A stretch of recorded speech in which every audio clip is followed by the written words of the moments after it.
Good morning, good afternoon, good evening, and welcome to this webinar on how to score 760 on the GMAT. My name is Rajat Sudana. I'm one of the co-founders of eGMAT, and I'm going to be your main host today.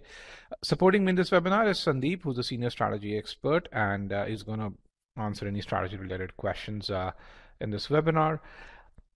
I have three goals from this webinar. The first one is to make sure that you understand what does the GMAT actually test and what's important to ace the GMAT. As a company that has delivered more 700 plus scores than any other prep company that's a partner on GMAT Club, we know a thing or two about what it takes to ace the GMAT. I want to make sure that you understand that as well. The second thing would be to communicate how do you build your personalized study plan. I have about 120 students here. Each one of you is different, and so each one of you can leverage the strengths you have and essentially define how much time you need on the weaknesses to work on the weaknesses that you have. So I'm going to give you a framework to build that personalized study plan.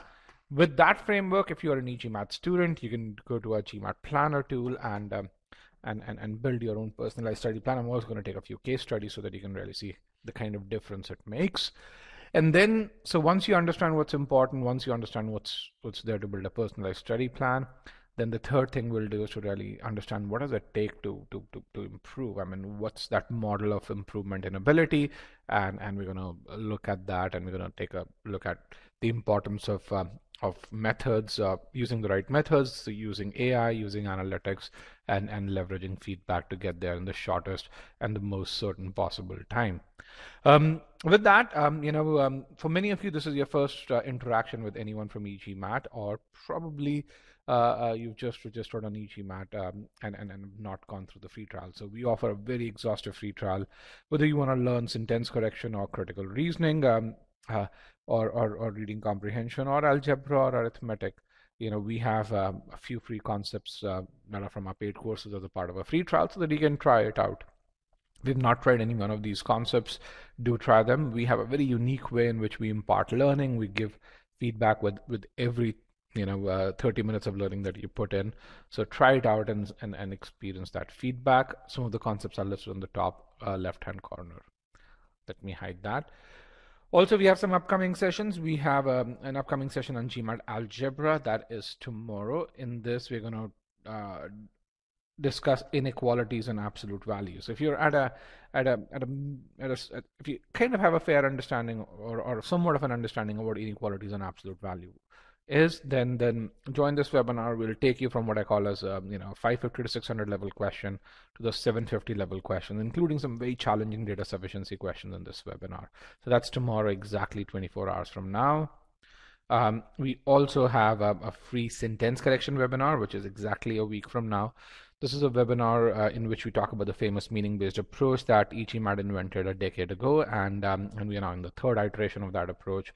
We're going to really showcase how, by using meaning and logic, you can answer every sentence correction question that the test is going to throw at you. That's a week from now, on the 11th of September at 7 a.m. Pacific. Let me then hide this as well. And then, let's kind of get to know you guys a bit better. And the one question that I'd really like to know is, what's your target GMAT score? Let's get here. So what is your target GMAT score?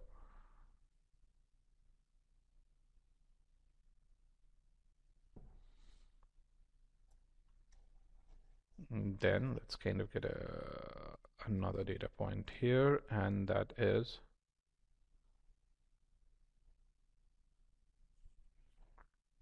actually, I'm going to put in a short answer part for that one. So how many of you are planning to apply in R1 versus R2? I know R1's kind of right around the corner. It's happening right now. But how many of you are planning to still apply in R1 versus R2 versus R3? Just if you put in a short answer poll. If you put your answers here, that'd be wonderful. So with regards to target scores, you can see about 5% if you're in that 660 to 700 bracket. Close to a majority is in that 730 to 750 bracket, about 35% if you're in the 760 or higher, and about 12% in the 710 to 720 bracket. That's excellent. And with regards to when do you plan to take the test, majority of you haven't taken our data as of yet. But then we have about another 23% who are in the next 46 to 75 days, so a month and a half or to 2.5 months. And then beyond that, we have about 25% of you are in the 0 to 45 days or so. And then with regards to when do people plan to apply, I'd say just looking at this, reading this and approximating it, actually the majority here is R2. There are a few people who are looking at next year or R3. Some of you are waiting on what that score would be, and a few of you are looking at R1 of European B schools. With that, let's go right into the webinar pane. I'm going to put in a yes/no poll. Let me know when you can really see the presentation that says how do you score 95th percentile or better on the GMAT. We go to broadcast results, and okay, but so I have a section in this webinar where I talk about why should you aim for that score of 730 or higher. And I'm not going to go through this section, but when you download the PDF, you'd be able to look at this section. But just to summarize, why should you aim for that score of 730 or higher? If you want to get to a top B school, you need that score. M7 schools specifically, the median score is getting to that 724, 725 mark. If you are an Indian, we'll very soon be publishing this research. You need that 740 or higher score if you want to have a realistic chance of getting into an M7 school.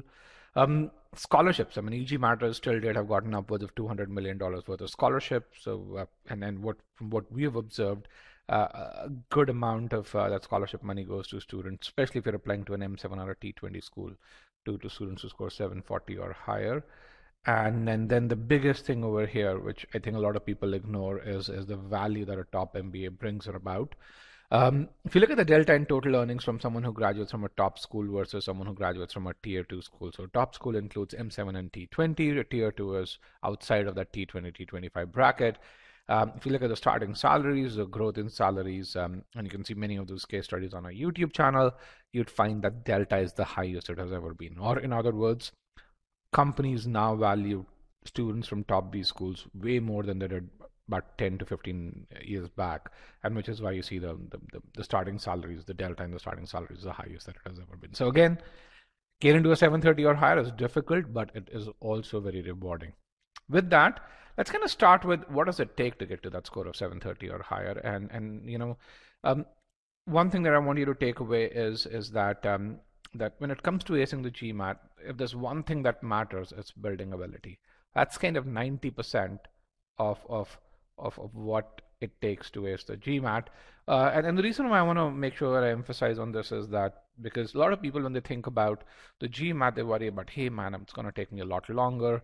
How can I reduce my timing? What's going to be my exam strategy? Which section should I answer first? Or choose first versus which one should I do? Quant first, verbal first, AWA first, IR first, and so on and so forth. Figuring out how should I tackle the first 10 questions versus the next 10 versus the following 10. How do I maintain my stamina around that 3 or 6 minute long test? So those things are important, but all of these combined is probably 10%. In other words, if you don't have ability, these things don't matter. If you have ability, then these things start to matter. So I'm going to focus a lot on this concept of building ability here. And I'm going to answer all questions around those timing pieces, exam strategy, and these things as an outcome of that building ability. So I'm not going to ignore these, but I'm going to answer questions. But just as a takeaway, if you were to take something away from this session, it's focus on building ability if you want to get to that 730 or higher score. Now, what is this ability? Let's kind of make sure we understand this. So I'm going to talk about two terms here, and these two terms are very commonly used on the GMAT. Accuracy is a common term. We all know about it. When you take a quiz, what accuracy says is how many questions did I get right and out of how many. So if you take a 10-question quiz, you got 8 correct, it's 80% accuracy. And accuracy is what I call as an absolute term. You say 80% regardless of that difficulty level. That 80% doesn't tell me how good you are compared to others. It's just an absolute number. It's not a comparative metric. Ability, on the other hand, is a comparative metric, which means that when you say I have a 90 percentile ability, what you're really saying is out of all the possible people who've taken this assessment, whether it's a certain quiz in SC, whether it's a mock test or something, I am in the top 10 percentile of students out there. Okay, so that's what ability is. In other words, what it means is that, hey, you may take a quiz where your accuracy is 70%, your ability might still be 90th percentile over there. Okay, just two terms, really important terms, and really mathematical terms in the context of the GMAT. If you understand them, building your study plan, defining your strategy at any stage of your preparation would actually become fairly easy.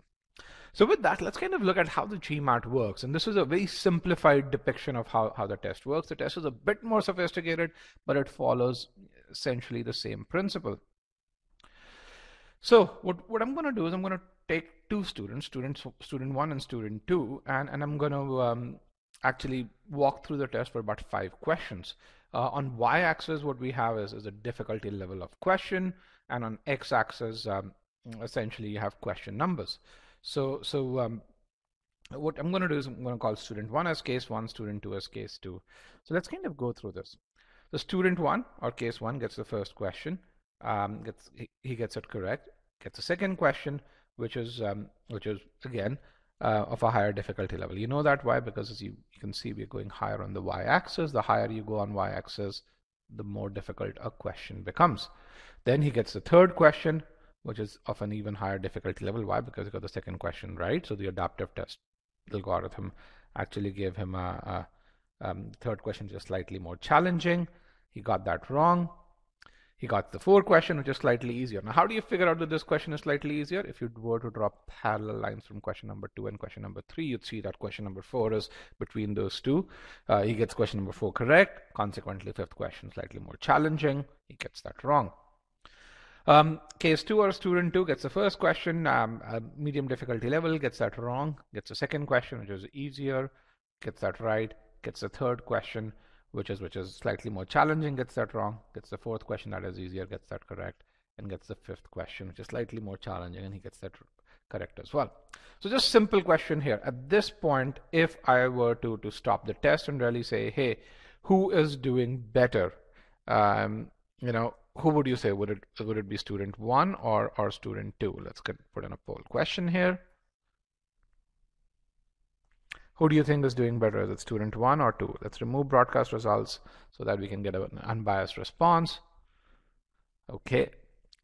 One of the things, guys, I have about 150 students here in this webinar. If you are here in this webinar, the best way to get most out of this is it's essentially by participating here. I have about 80 responses. Let's get to 100 responses here. 82 responses, 83, close to 90 responses. Okay, close to 100. I have about 98, 99. Who's doing better? All right, I have 101 responses. Great. Yeah, that wasn't difficult, was it? 102 responses, and 82% of you say that student 1's doing better. Now, the more important piece, why is student 1 doing better? Why is student 1 doing better? What's the reason? Because their accuracy is identical. I mean, both of them have answered 3 out of 5 questions correctly. Why is it that student 1's doing better?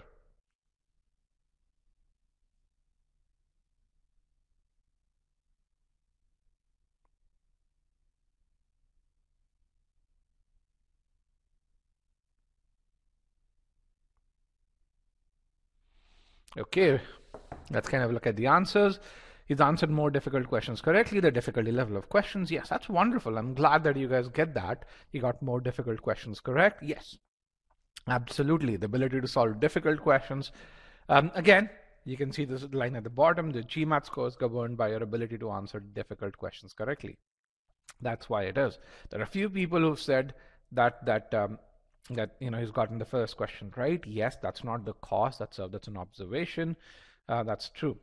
Just a summary here.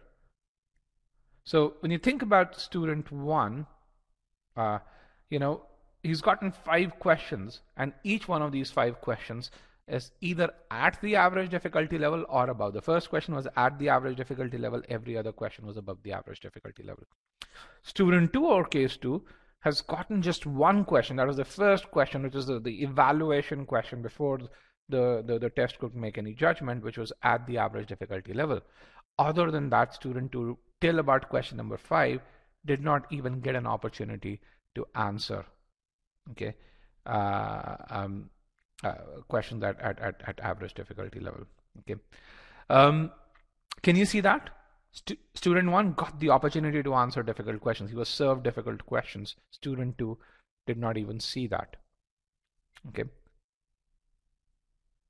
can you see that?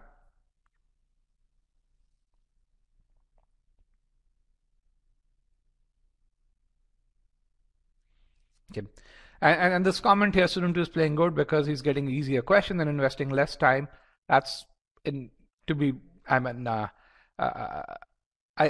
all sorts of respect, I would say that's a very rubbish comment. Why? Because remember this, you only have, if this were the quant section, 31 opportunities.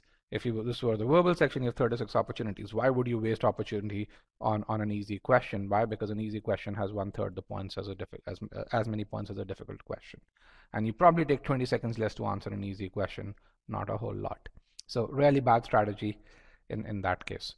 But the piece that's really important here is that for you to understand, on the GMAT, there is this thing called a question picker that gives you questions that it thinks are suited to your difficulty level. And so if you don't prove to the test that you have the ability, you will actually not even get difficult questions served to you, or in other words, you won't have the opportunity to get a score high, to get a higher score. Okay. So in terms of what does it take to ace the GMAT, there are 2 challenges. The first is to make sure that this question picker that's out there, it serves difficult questions to you. And the second one is to make sure you answer them correctly. Another takeaway that you can get out of this is, both of them had 60% accuracy, but they had drastically different scores. So what can you infer from this? If you have 2 students, identical accuracy, but probably drastically different scores, what can you infer from this? Let's draw some inferences, guys. Okay, what else? No.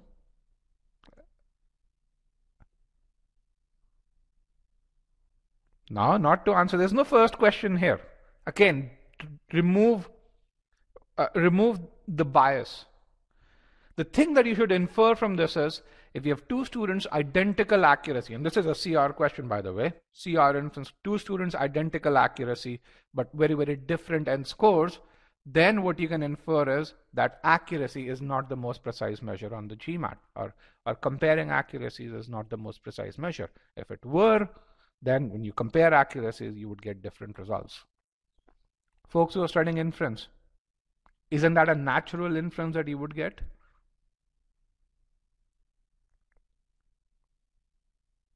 Right? That's all there is.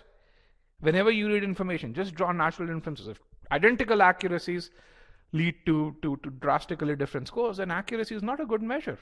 And the reason I'm saying that is because you go on various places and you see, hey, how many questions do I need to answer correctly to get a V40? I get a lot of questions here too. Again, you're asking the wrong question.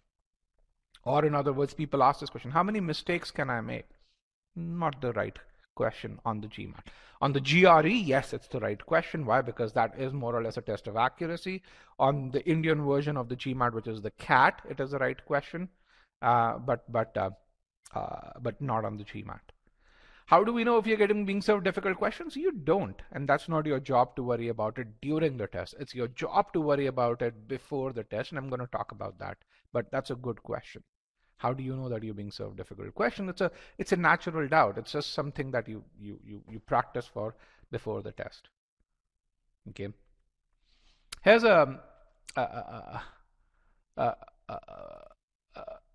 another question that I have. How many of you over here know the game cricket? Okay. All right, yes, know it. If you are a batsman, just a parallel. If you are a batsman, how do you know that the opposition's best bowler would be bowling to you? My question, if you were a batsman, how would you know? Uh, you see him, or what attributes of yours would ensure that the best bowler bowls at you? If you hit the bad bowlers, or historically, how would you know that the best bowler is going to be bowling at you? If you are one of the best batsmen in the team, then arguably the best bowler. Yes, if you've been the best batsman. So in the same way, how do you know you'd be served difficult questions? Because if prior to the exam you build ability, you know you'll be served difficult questions because you'd be able to get over easy questions fairly easily. Same logic. It's not rocket science. You just have to think logically over there. Does that make sense? On the other hand, if you've been a below average batsman, you're not going to get the best bowler. The opposition is not going to waste his legs on you. But the GMAT doesn't know my history. It takes 5 questions on the GMAT to know your history. And there must be some kickoff point. Where do you see the kickoff point here? Great question. Where do you see the kickoff point here? Question 1 to question 2 to question 3. Yes, there is a kickoff point here. Okay, that's why question 1 is at the identical difficulty level. So, and now the natural question comes, should I treat question 1 differently? And we're going to answer that question. But before that, let's see a bit more data over here. Takeaway again, your GMAT scores governed by ability to answer difficult questions correctly. All of these things here, important, but not at the initial stage of your prep. Not till the 80% stage of your prep. Now, there's a lot of data on this slide, although you see just two pictures here or 2 images here. There's a lot of data in these 2 images. What you see is the verbal attempts of 2 students, and this is, you know, in the pre-May 2018 data where we had what we call as the GMAT prep test rather than the official GMAT mocks, and those GMAT prep tests gave a ton of insights about how the GMAT worked. Unfortunately, you guys don't have those, but we've extracted those insights and given to you. So again, let me just zoom in, and my apologies if I know the pictures are a bit hazy. I'm going to just zoom this in a bit more, and hopefully this should help now. Now, you don't have to read a lot of data in this, just a couple of things here. One is it's a 41 question test rather than 36 that you're used to. The GMAT was longer then, but the scoring algorithm is still identical to what it was in 2018. The second thing is, where you see those red rectangles, these are question numbers where students made mistakes. Now this is GMAT prep, which means there are no experimental questions here. The third thing that you would look at is that when you look at question numbers 11 to 41, both these students kind of seem identical in this case. You know, they both made 9 mistakes. The mistakes are more or less evenly spaced out. The only difference is that this guy's made 2 mistakes early on. Okay, and other than that, you know, they look very, very similar. Now, when you look at their scores, if you were to just look at accuracy, you would expect their scores to be very, very similar. Unfortunately, that's not the case. Student 1, this guy over here, got a V43. Again, this is the verbal section, which is 97 percentile. Or in other words, considering that about 200,000 test takers take the exam every year, the test told him was that, hey, you're among the top 6,000 students who've taken the test. Similarly, he got a V32, which translates to a 65th percentile, which means what the test told him was that you're among the top 70,000 students who've taken the test. Now, let me ask this question. Is the GMAT harsh? And let's kind of put in a yes/no poll because I don't want again for anything to color your thoughts. Is the GMAT harsh? You look at this and say, hey, accuracy difference of 2 questions. Is the GMAT harsh? Yes, no. Let's get more opinions. I have 50 responses so far, 53, 54, 55. Let's get to 80 responses. The question is, you look at this data and the inference that you're drawing is the GMAT harsh?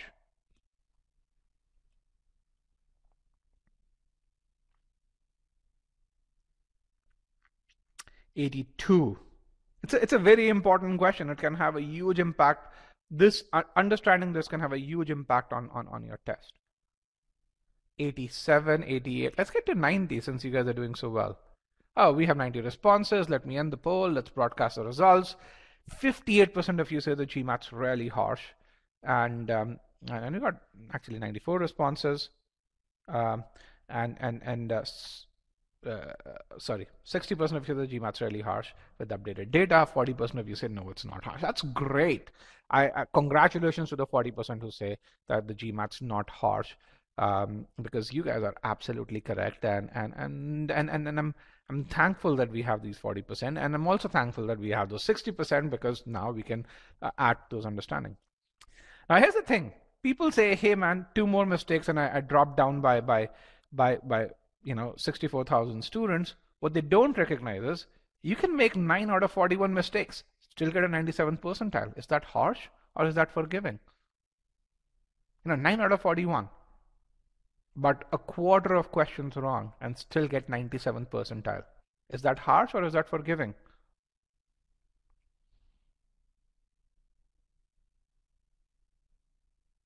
Harsh or forgiving? You can type your answers in. Not harsh at all. No. 25% of questions incorrect and still 97th percentile. And a lot of people don't look at this. A lot of people just look at this over here. Why do you think I have this?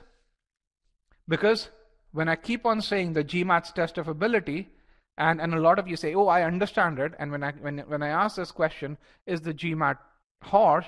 What are you looking at when you say this is harsh? What are you looking at? What are you looking at? Are you looking at ability or are you looking at accuracy? Accuracy. What did I just talk about earlier? What is an imprecise metric on the GMAT? Accuracy. I'm not saying accuracy doesn't matter, it does, but evaluating just based on accuracy can lead to extremely wrong conclusions. And which is what 60% of you did. You actually evaluated just based on accuracy. Theoretically, could the second class still show? Absolutely, yes. It's just an estimation algorithm. A lot of people also think, the GMAT algorithm is super sophisticated and it's very difficult to replicate. It actually is not. Ask any algorithm designer. It's a fairly simple algorithm in that case. Okay. And the reason I say that is because I've been in my prior life, I've been an algorithm designer, and it's a reasonably good algorithm, not the best. So let's kind of map these students. How many questions do we need to get correct from starting? What question are you asking? Are you asking accuracy or ability? When you ask this question, what question? What have I been saying about accuracy versus ability?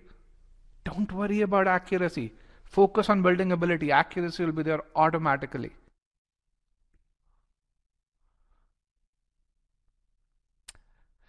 Hold on to these questions for the next 10 minutes. I'm going to show you answer each one of these questions with data. Okay, so hold on to this. I understand you have these questions. I've done this webinar 100 times, so I know these questions and there are good answers to it.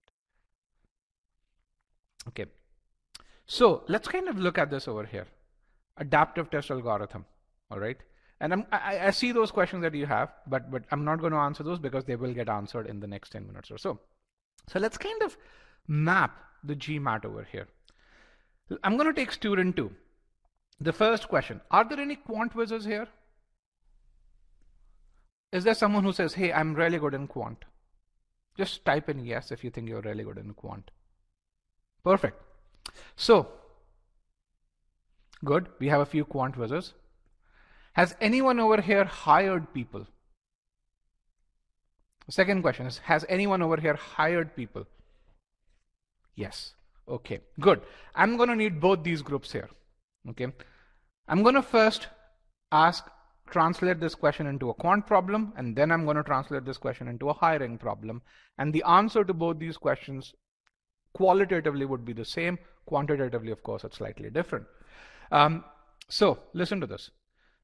Let's talk about this guy over here, the second guy who got the first two questions wrong. Okay, we're going to take this model of the GMAT. Got the first question, 50th percentile level. Okay, I got that wrong.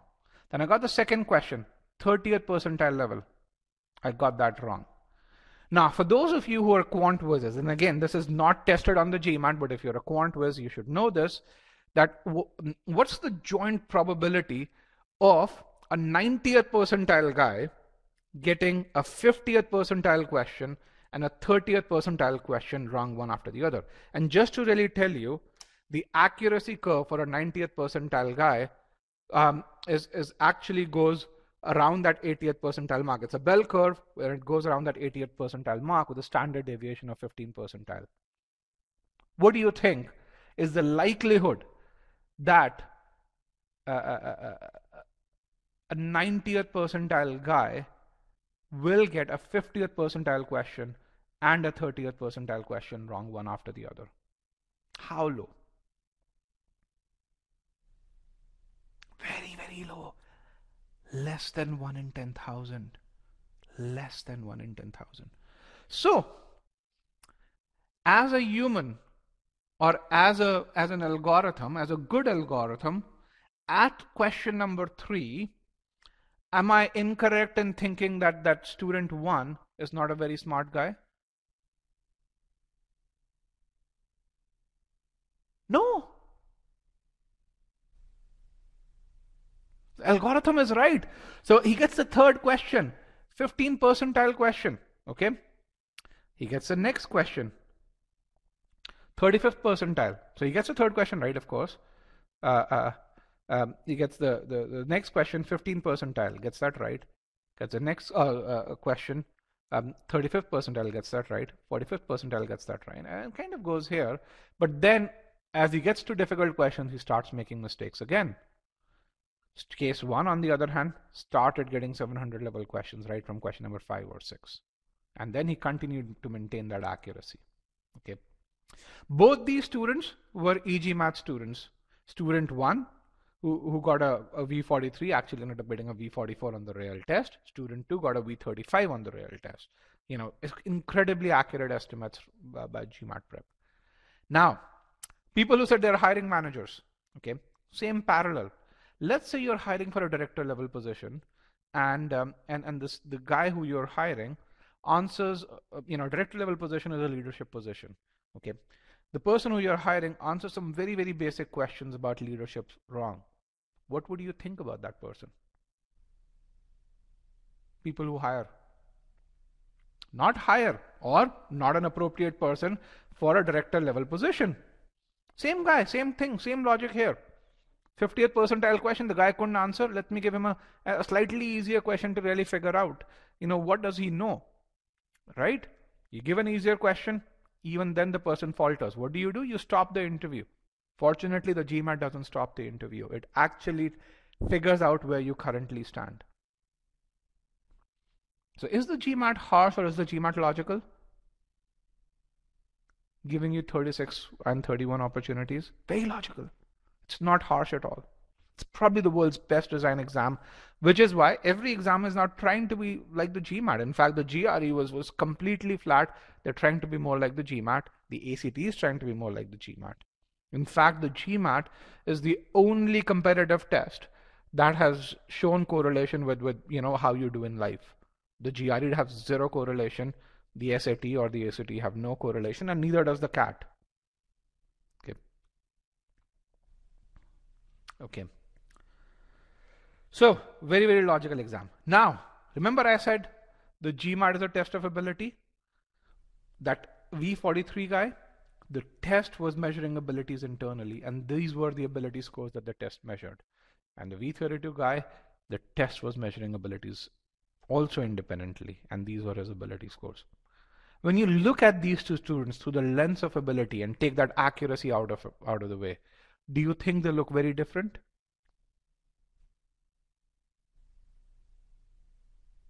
look at their, yes. And that's what the GMAT does.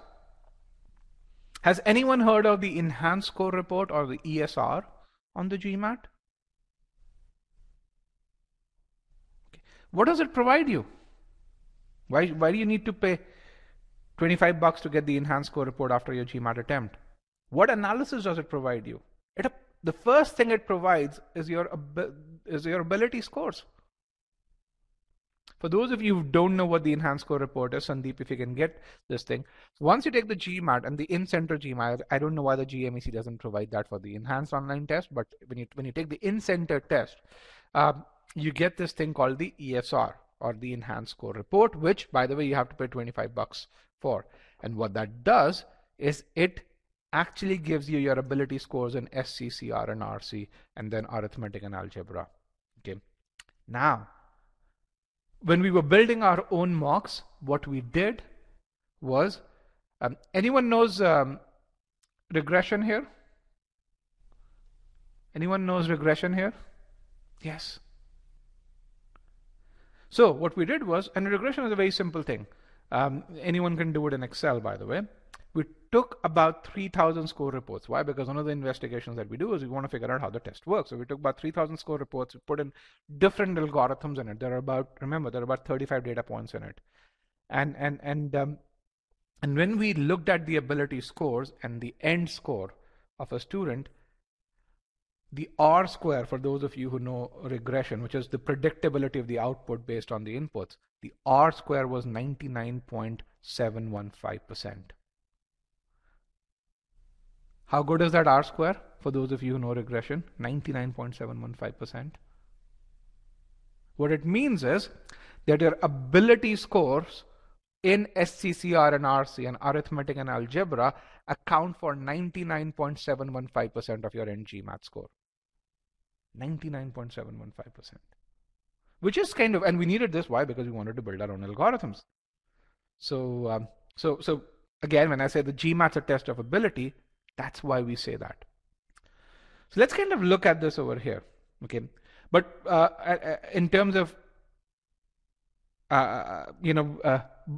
let's kind of take this forward. But before we take this forward, if you want to know how people ace the GMAT, and if you want to know how to get into top business schools, one thing that I want you to focus on doing is subscribe to our YouTube channel. It's the world's largest collection of GMAT success stories. We have about 181 journeys. We add 2 journeys every week, and these are 30-minute long unedited interviews where people talk about how did they ace the GMAT, what challenges did they face, and so on and so forth.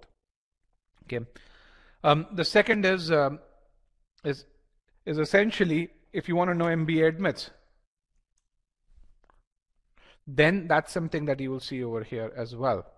There are about 45 journeys, and you get to know how do you get admits from Columbia, Harvard, Stanford, Wharton. I think there are about 4 Wharton journeys, about 6 Columbia journeys, INSEAD, and so on and so forth.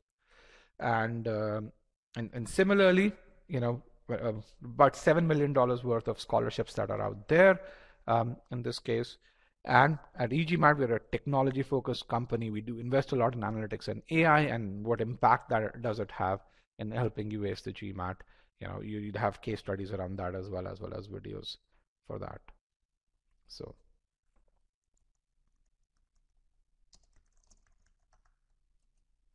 Okay. So yeah, subscribe to that.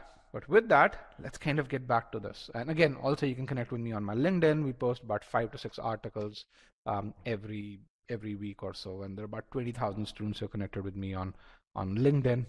So if you want to connect with students at any top business school, that'd be a great way to do that. So what are the ability scores that matter on the GMAT? On the quant side, you have 2 ability scores. You have ability scores in arithmetic and algebra, so algebra and geometry and arithmetic. And on the verbal side, you have these 3 ability scores. And when I say this is not a fictitious thing. It actually is a quantity that the test measures internally, and you get a score for it. A lot of people just focus on the score out of 800. They don't worry about the quant and verbal scores. Really, the quant and verbal scores are an outcome of these ability scores. And the reason why this is important is because you don't study for quant. You either study for number properties, or you study for geometry, or you study for word problems. And what these ability scores do is map uh, map those abilities uh, uh, into targets for when you're studying. Similarly, you don't study for verbal, you study for SCCR or RC, and when you have a target ability score, it gives you that direction that you should go in for SCCR and RC. Okay. The other thing that's very important is that each subsection is independent, or in other words, when you get an SC question wrong, it has absolutely no impact on the difficulty level of question that you're going to get in CR. SC questions only impact SC, CR questions only impact CR, RC questions only impact RC. One reason why our sigma X mocks are so accurate is because they are the only mocks in the world that maintain this subsectional independence. Every other mock, for example, anyone who's taken Manhattan mocks here?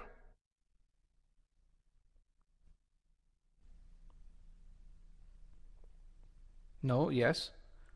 For those of you who've taken a Manhattan mock, if you go back and analyze your mock scores, you'll recognize if you do a mistake in a CR question, your SC question difficulty level will get impacted. Not so much on our mocks and not so much on the GMAT. Now, their overall estimation algorithm is pretty good if you're in that V27 to V35 range, but if you have strengths in one subsection and weakness in the other subsection, that's when their score estimates go wrong because of this one flaw in their algorithm. Okay. The other piece which a lot of people don't understand is that each subsection has equal weight. So even though you have different number of questions in SCCR and RCCR arguably has the fewest questions, that doesn't impact its weight. Again, another thing that came out of that regression is that the weights for each subsection were identical to the second decimal. So there's no one subsection that's more important than the other. And the same thing applies in quant as well as on verbal. Okay. You need a target ability in each subsection. That's something that's there, which means that because your score is composed of scores from these subsections, you need a target ability score in each of these subsections. But the other two things which a lot of people don't understand is that the process of building ability in each subsection is identical, which means how you go from the 30th percentile to the 90th percentile ability, and how you go in SC versus number properties, that process is identical over here. And the second thing is, and this is really important, which is why you need a personalized study plan, is each one of you has natural strengths and weaknesses, which means that where you start with in each subsection would be different, and that would determine how long you need to study for the test. Those are really interesting questions. It says, does it mean that each subsection starts with medium level questions? Yes, the answer to that is yes, it does mean that. Really good question. This is the hallmark of a question which thinks that, hey, you're thinking to that next level and you're absorbing this information. So thank you for that question. Okay. So when you think about that GMAT score, ask yourself, what ability scores am I aiming for in these subsections? And that's really important with that regards. That's a very important question. Why? Because when you do that, you then are asking a question which is very, very specific. Okay. So with that, let's now go into, let's kind of answer certain myths about the GMAT in this case. And again, remember, acing the GMAT is about building ability. Now, can you make mistakes? And there was a question earlier which says, hey, can I does it mean that I can make mistakes earlier? The answer to that is, if you are on higher level difficulty questions, you can make mistakes later on in the test. And here's an example of a guy who improved from V17 to V40. And by the way, for those of you who don't know what an ESR looks like, this is a screenshot of an ESR. For those of you who want to download what an ESR looks like, this guy's been one of our former students, has been very kind with regards to sharing his ESR. His name is Aksul. So if you look at 5.Aksul, you can download his ESR. In fact, 1.Jimmy also has a lot of ESRs there. So you can download those ESRs too. So for those of you who want to get a sample of what an ESR is. Okay. Now this guy, again, V17 to V40, incredible improvement. V17 is 15 percentile. on the verbal section. V40 is 91st percentile on the verbal section in this case. And again, thank you for asking that question. So what you can see over here is that, first set of questions, reasonably easier. He got pretty much all of them right. Second set, more challenging. He made a few mistakes. Third set, even more challenging. He made more mistakes. And the last set, he got half of them wrong. Yet he was able to get 90th percentile on GMAT verbal, or 91st, sorry, not 90th, but 91st. And this is what I call as the build, maintain strategy.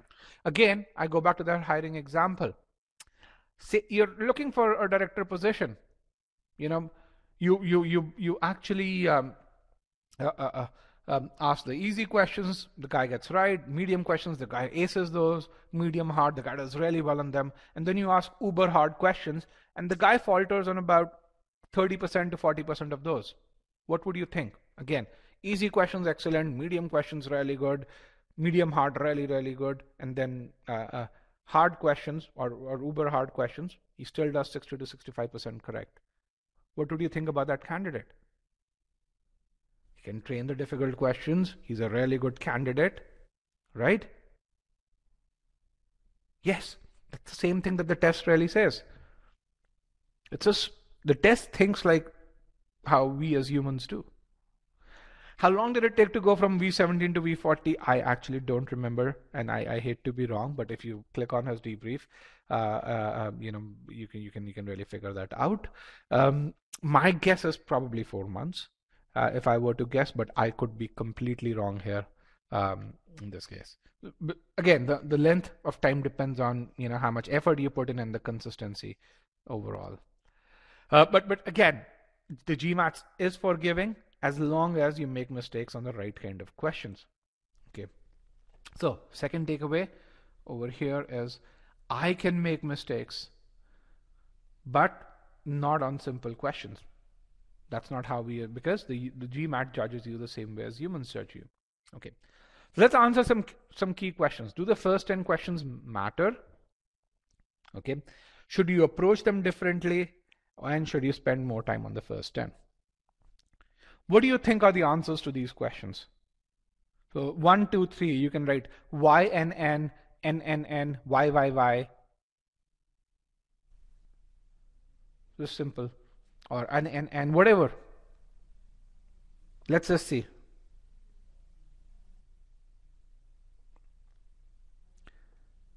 Y, N, N, Y, Y, Y, Y, N, Y, Y, Y, Y. Okay. So the parallel to answering these questions would be the same as to really say, I am an excellent batsman and I get a weak bowler. All right. Should I be super cautious or if I'm Ronaldo and I have a city level goalkeeper, should I be and I'm taking a penalty, should I be super conscious? And the way you answer these two questions would be the exact way you answer the question on the GMAT. It's like parallel. It's no different, frankly. Okay, let's see what my answers are. Do the first 10 questions matter? Yes.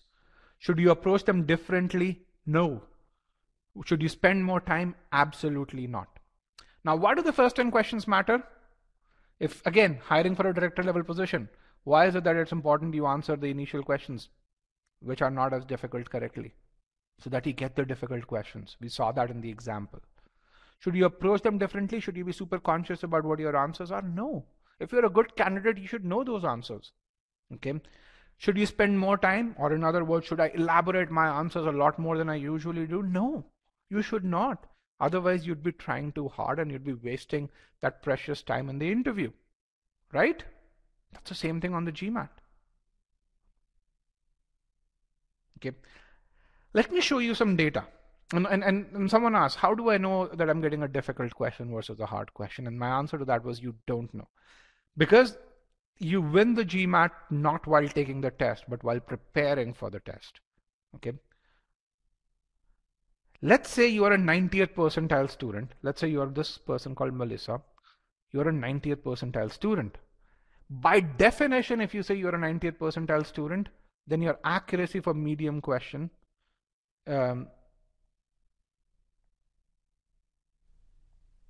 is is is 90%, which means that if you get a medium question, there's only a 10% chance in your regular course of things that you're going to get that wrong.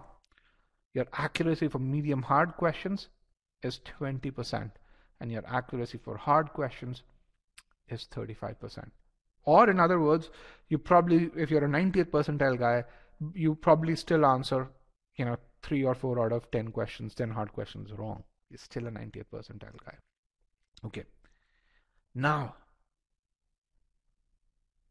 again, if you get a medium question in the beginning, which most likely you will get, are you likely to answer that incorrectly, given your natural progression of things? No. On the other hand, and this is something that many of you will have experienced, that if things are easy for you and if you try and give them special treatment, you have a higher likelihood of getting them wrong, whether it's a quant problem or whether it's a verbal question, right? You see something which is very easy and you really say, man, this is early on, I'm going to give it special treatment, and you end up doing worse. Instead of that 90% converts to 80% right here. You're not still going to do half of them wrong, but that 90% convert. So by definition, if you're a 90th percentile guy, this is not going to matter. Okay.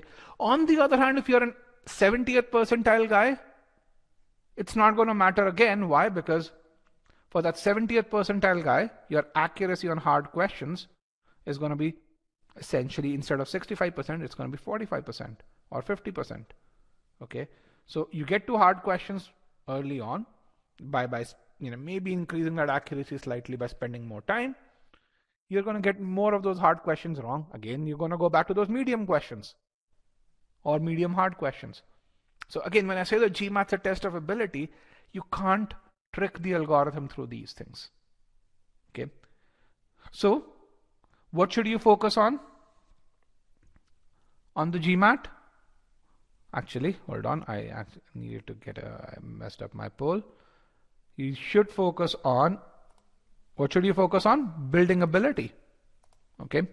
There's no other way around it, because it is a test of ability. So don't consider the first 10 to be any different. Why? Because trust your ability. And that's really important. Do the eGMAT practitioners use the same algorithm? Yes. Our Sigma X mocks are way more predictable than the official GMAT mocks. We trust them way more. And when you see our results, you would trust them too.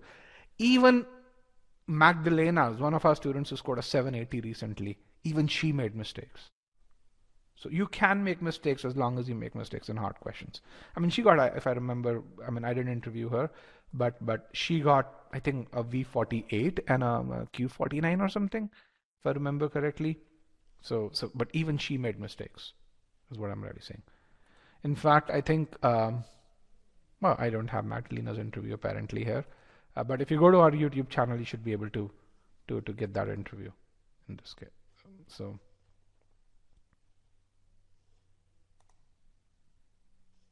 Yep. So takeaways: focus on building ability. Don't give questions any special treatment overall. Okay. Now we've established this. We've established number 2. Let's kind of talk about building that target ability. Okay. How do you figure out what target ability you need? And with that, we're going to go into what we call as a personalized study plan. So my next question to you is, what is the job of a personalized study plan? Can you write that in your short answer pod?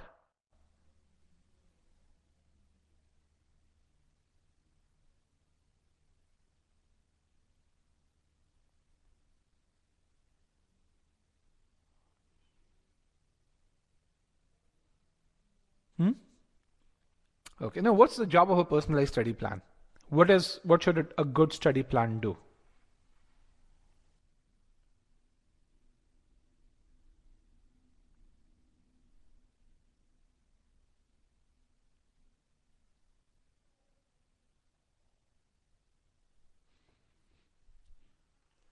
Okay, to achieve score, spend more time on train weaker sections while training optimal level, focus on ability where it's low, Give a strategy customized to us, enhance ability. Okay, good, reasonably good answers. I'll tell you at eGMAT what we consider the job to be of a personalized study plan to be. The first thing that a personalized study plan should do is it should find what I call as the best path to your target GMAT score. Or in other words, when you think about it, what does Google Maps do? What does Google Maps do? It takes you from point A to point B in the shortest possible time or with the lowest possible path. Personalized study plan is the same. It's Google Maps for your GMAT. Okay. The second thing it does is it gives you the ETA. Okay.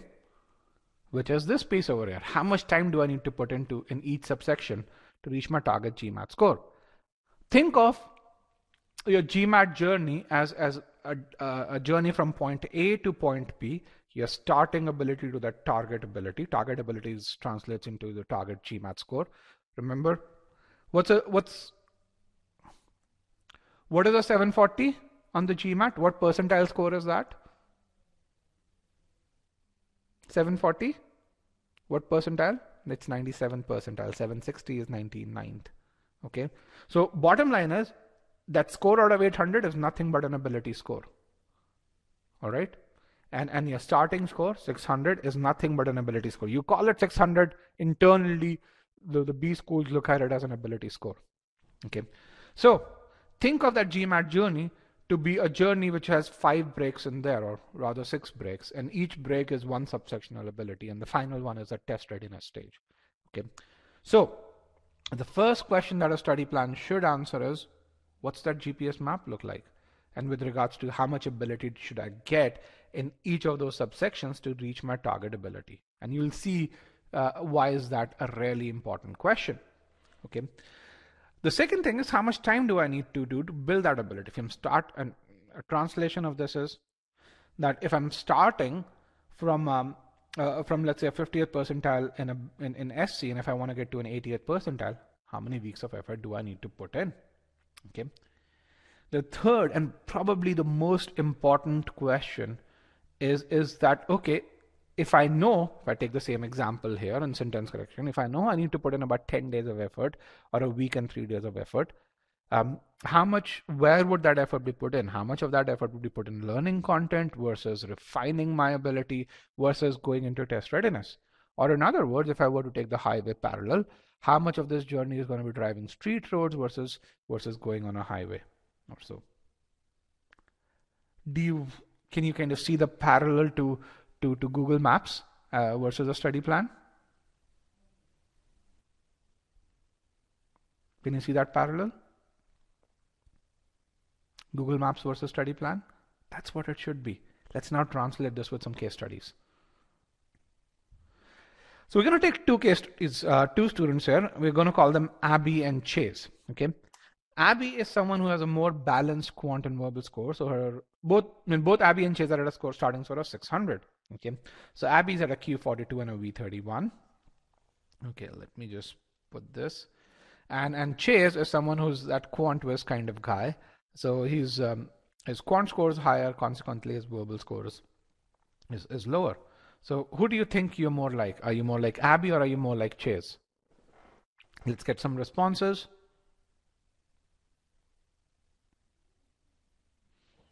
Are you more like Abby or Chase? Let's get about 70 responses, guys. Do I have more Abby's here? Do I have more Chases here? More balanced quant and verbal scores, or an imbalance in either quant or verbal. If your verbal is stronger, you should consider Chase, because it's like Chase complement. That's who you are. And forgive me, I'm an engineer, so I kind of talk in engineering terms sometimes. So if you're stronger in one subsection versus the other, reasonably stronger in one versus the other, choose Chase. If you're balanced, more or less balanced in both, then choose Abby. Okay, perfect. That's good. So I've about 80 odd responses, and and you can see 36% Abby's and 40 and 60 odd percent Chases over here. So these are their starting scores, and I've tried to make things very simple here, but in reality, such symmetrical starting scores would be very, very difficult. So here what I've done is, When it comes to quant, I've said, you are at this. These are percentile scores, not scores out of 60. Abby is at 42nd percentile in both arithmetic and algebra geometry. In reality, people are, good in one and not as good in the other. But I just wanted for you to not remember so many numbers, so I tried to equalize those scores. Similarly, on verbal side, you see both of them are around all these scores are around the 60th percentile. So essentially, I've tried to equalize this. Done the same thing for Chase, where Q49, this is a score out of 60, leads to 72nd percentile ability, and V23 leads to about that 35th percentile ability.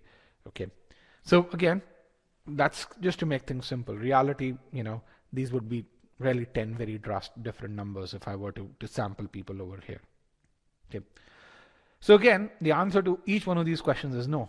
They won't need the same target quant and verbal scores to get to a 740. They would not need to spend the same amount of time, and they will definitely not study the same content in quant and verbal. Okay. Now, how do you figure out what's the right way to do this? We've actually built an AI-driven tool called PSP that allows you to input these ability scores and get your target abilities. Now, some of you may say, hey, how do I get the starting ability scores? And we offer a Sigma X mock to you that you can take if you want to get your starting ability score. So this is a Sigma X mock over here. You can click on this, bookmark this link, and then you can take a Sigma X mock. It'll give you these ability scores in addition to a ton of other insights. We call this the ESR plus analysis that this provides.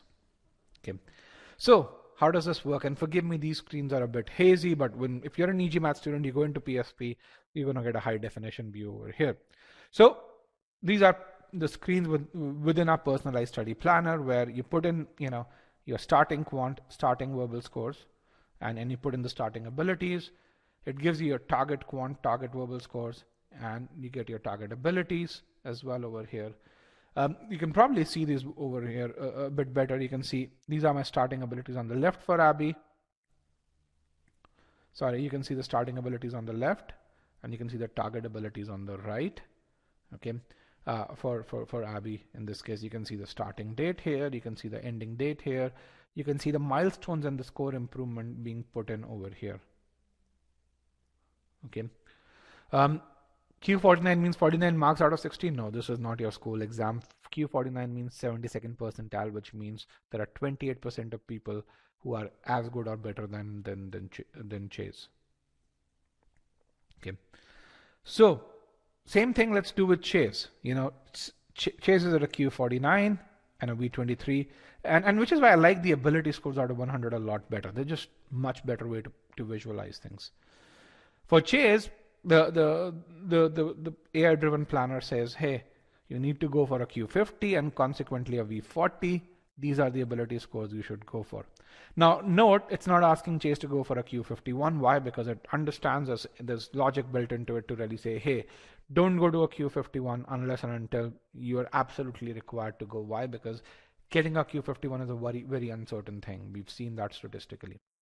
So for Chase, what you really see is, his starting scores over here, his target scores, and his time per subsection in this case. Again, you can't read this. You're going to see that as text on the next slide. Okay.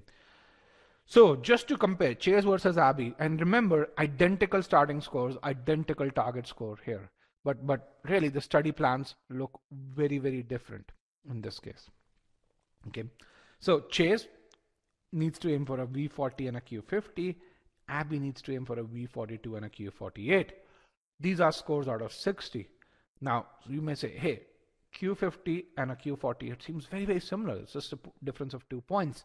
But those of you who understand what these scores translate to in terms of abilities, you'd recognize these are two different students. A Q50 guy is a quant whiz. A Q48 guy is someone who's good in quant but is not a quant whiz. Or in other words, a person who's gone from a Q40 to a Q48 will probably need a month and a half to get to a Q50. That's how much effort it takes for a Q48 person to get to a Q50 if you're not a natural quant whiz, that is.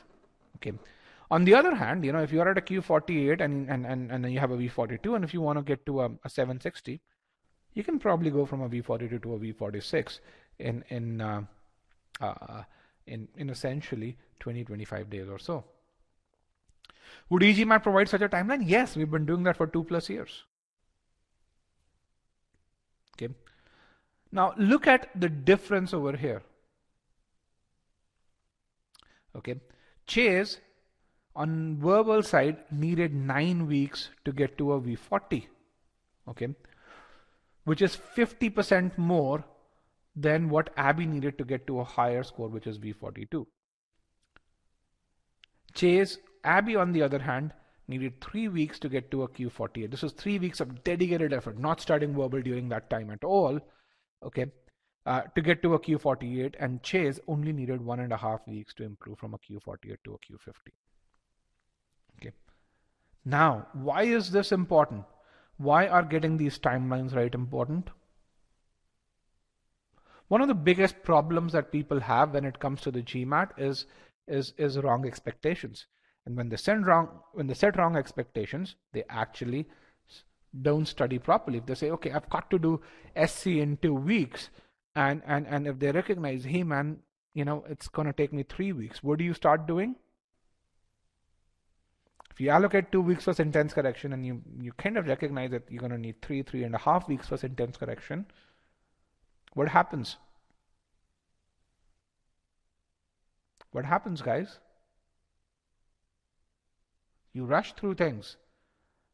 You start panicking. You start studying the next subsection along with this. You do skimming. Can you get to 90th percentile by rushing through things? Can you get to 90th percentile? No. But people don't recognize that. What we see is, okay, let me cover the content. Somehow I will get to 90th percentile. Has that happened? So you just say, I'm going to skim, I'm going to rush through because my job is to complete this section and go to the next section. Yes. Oh, I see that happen every day. And that's your recipe for failure. Which is where, if you're starting at a 30th percentile and you say, I'm going to do SC in a week and a half, that's what the planner says. Sorry, you can't unless and until you put in 7 hours a day. We've had students who come in to us and say, I have 3 weeks before the GMAT. Can you help me? The first thing we tell you is, it's very unlikely you're going to improve that much. But then the next question that we ask is, how much time can you put in? And if they say, I'm going to put in 3 hours a day and I have 3 weeks, we say, sorry, thank you, bye-bye, tata. We can't help you. But we've had students who say, okay, I'm going to put in 8 hours a day. And that's when we can really say, okay, this is how many hours PSP tells us, and this is how much you need to spend, and these are the metrics that you have to make sure you complete before, if you truly were to improve.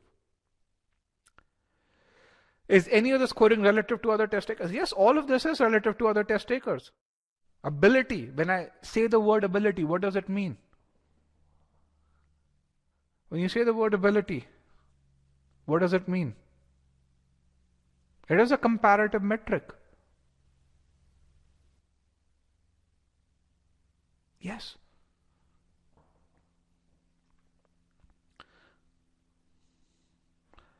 Now, some of you may be thinking, but how do you know how other test takers will do? How can you give me an ability score?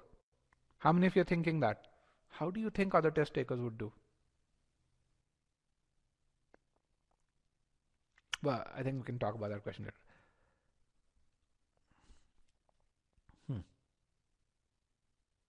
Are these 10 odd weeks with 2 to 3 hours per day? So that's the other thing with PSP. You can put in that effort. For these guys, it's 2 hours per day on weekdays, and I think 4 to 5 hours per day on the weekend. So it's about 22 hours per week is what our standard metrics are. Okay, so that's what this is. Now, if you put in more, of course, you can compress this timing. Should you study by focusing on one section at a time? Absolutely. You should. Okay. But this is not the biggest difference. The biggest difference is where they spend this time. And that's really important. And to do that, I want to actually give you a model of building ability. This is a model of building ability in anything, not just as GMAT, but any skill that you want to build. you follow this model. And if you built a skill where you've actually reached 90th percentile ability, you've either gone through this model, or you've in a smooth fashion, or you've struggled through this model and eventually have gone through this model. So the 3 stages of learning, or the 3 stages of building ability are: one is you learn concepts and applications, the second is you master application, and the third is what we call as refine to perfection. Now, how does it translate to improving ability? Okay, when you're learning concepts and application, you go from 15th, 10th, or 20th or 30th percentile ability to up to 55th percentile ability. When you master application, and that's when you get to that 70th percentile ability. When you refine to perfection, that's when you go to that 90th or 95th percentile ability. eGMATers. Can you tell me what do we call this stage, if you know this? 56th to 70th percentile ability. Cementing, yes, we call this stage cementing.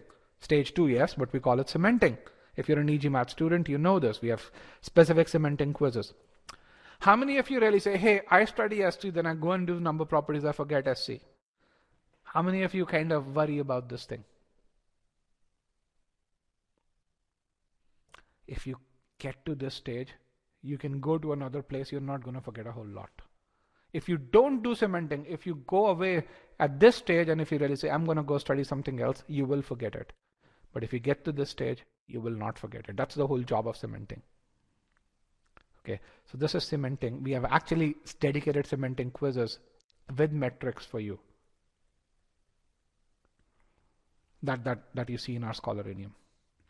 Okay, what is this stage? I don't know if you guys would know a whole lot, but some of you should know. What is this stage if you're an eGMATer? We kind of do this also. And this is something you do before you take mocks. No, of course, this is the ability scores, but what do we call this? What quizzes do we give you during this time? In the last mile push, what quizzes are these? Sigma X mock is not refining. Sigma X mock is just after this. So yes, you can take ability quizzes, but what else? Test readiness. We call this the specific test readiness quizzes that we give you are over here. Okay. If you're a part of the LMP program, you will see that. Otherwise, in fact, you should have all these videos around how to formulate these quizzes in this case. Okay. How does the ability improve? This is how it improves. The piece which is really important is you need to do different activities at different stages of learning if you truly are to progress. Or in other words, if you are here and you really say, I'm going to practice questions, you're never going to hit that 55th percentile ability. Because this is where you have to learn concepts and learn application. Blindly practicing questions is not going to help you get there. If you don't have that foundation, cementing is not going to help you. And if you don't do cementing, then refinement is not going to help you. It has to go through that progressive fashion in this case.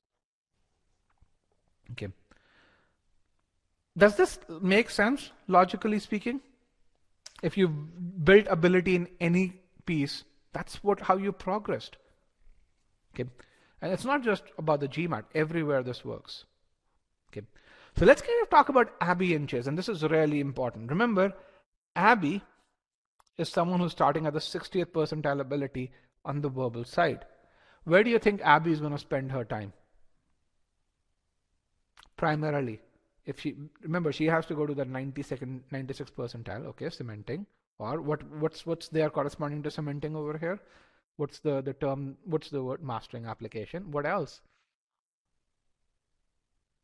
96th percentile or 92nd percentile is what she needs. So Abby is going to spend a majority of her time in mastering application and refining to perfection. She's going to spend some time here, but based on the analytics that these quizzes tell her. Okay. On the quant side, it's very different. She is starting at a 42nd percentile ability. She is going to start right from the course. She has to do that. And the beauty of our quant course is, because our quant course is AI driven, it doesn't matter what your starting ability is, because the number properties course is not one course, it's 1,000 different courses. So you'll always get the right content for you. Okay. Does this chart make sense? If you were to when you look at it through an ability lens. That's the other benefit of thinking about the GMAT in terms of ability. You know what you need to do. Why? Because you know what that ability number means. You have a measure of it. Chase, on the other hand, is going to be very, very different. Chase is going to spend his time over here on the verbal side of things and then refining to perfection.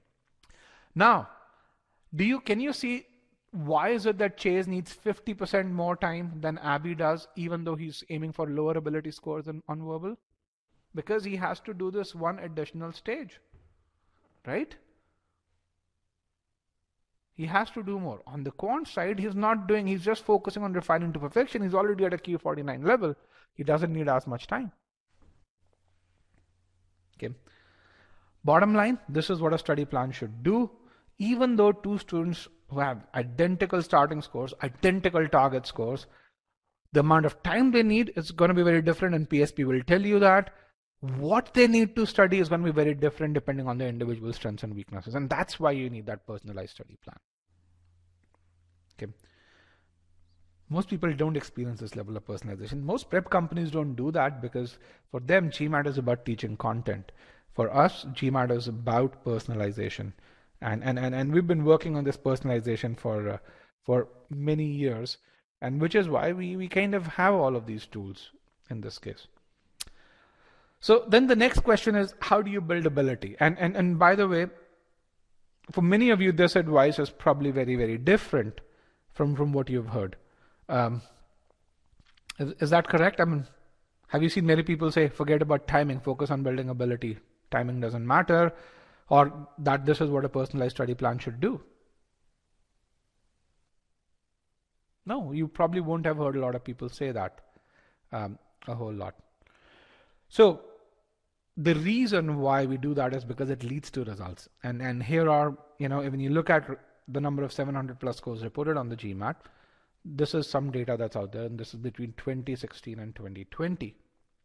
Now, if you look at just the data in 2021, last 7 months or last 8 months, this is this now includes but data till 20th of August. These are the number of 700 plus scores reported on GMAT Club. A couple of things that you would notice, if in 5 years we had 440 and just in 2021 we have 149, there is a trigger. Also, as a proportion, we now account for more 700 plus scores than everyone else does. Okay. What do you think has driven this improvement?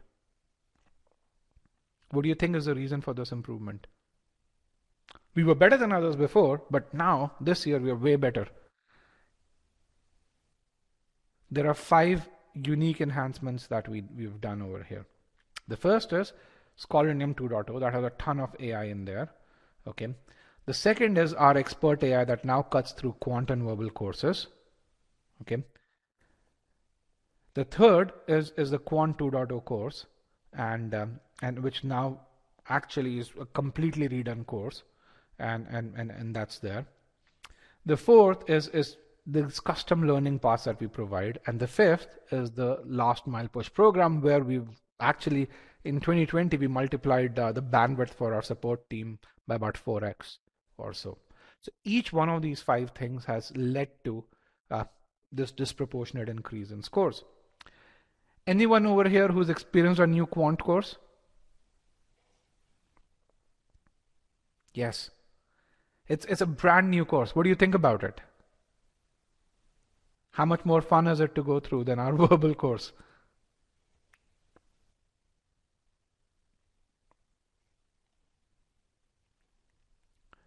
So verbal is still great. Yes, I agree. Quant is just way more fun now. So a lot of you know us for our verbal prowess. eGMAT's known for verbal. What you don't know is, since we launched the quant course, I think it was around 10th or 14th of July, we have delivered in the last 3 months. We started launching the quant course in January, and we've been launching it in batches or so. Since April of this year, we have delivered more Q49 plus scores than any other prep company. That's how good the quant course is. More Q49 plus scores than any other prep company. Now, someone was asking that question.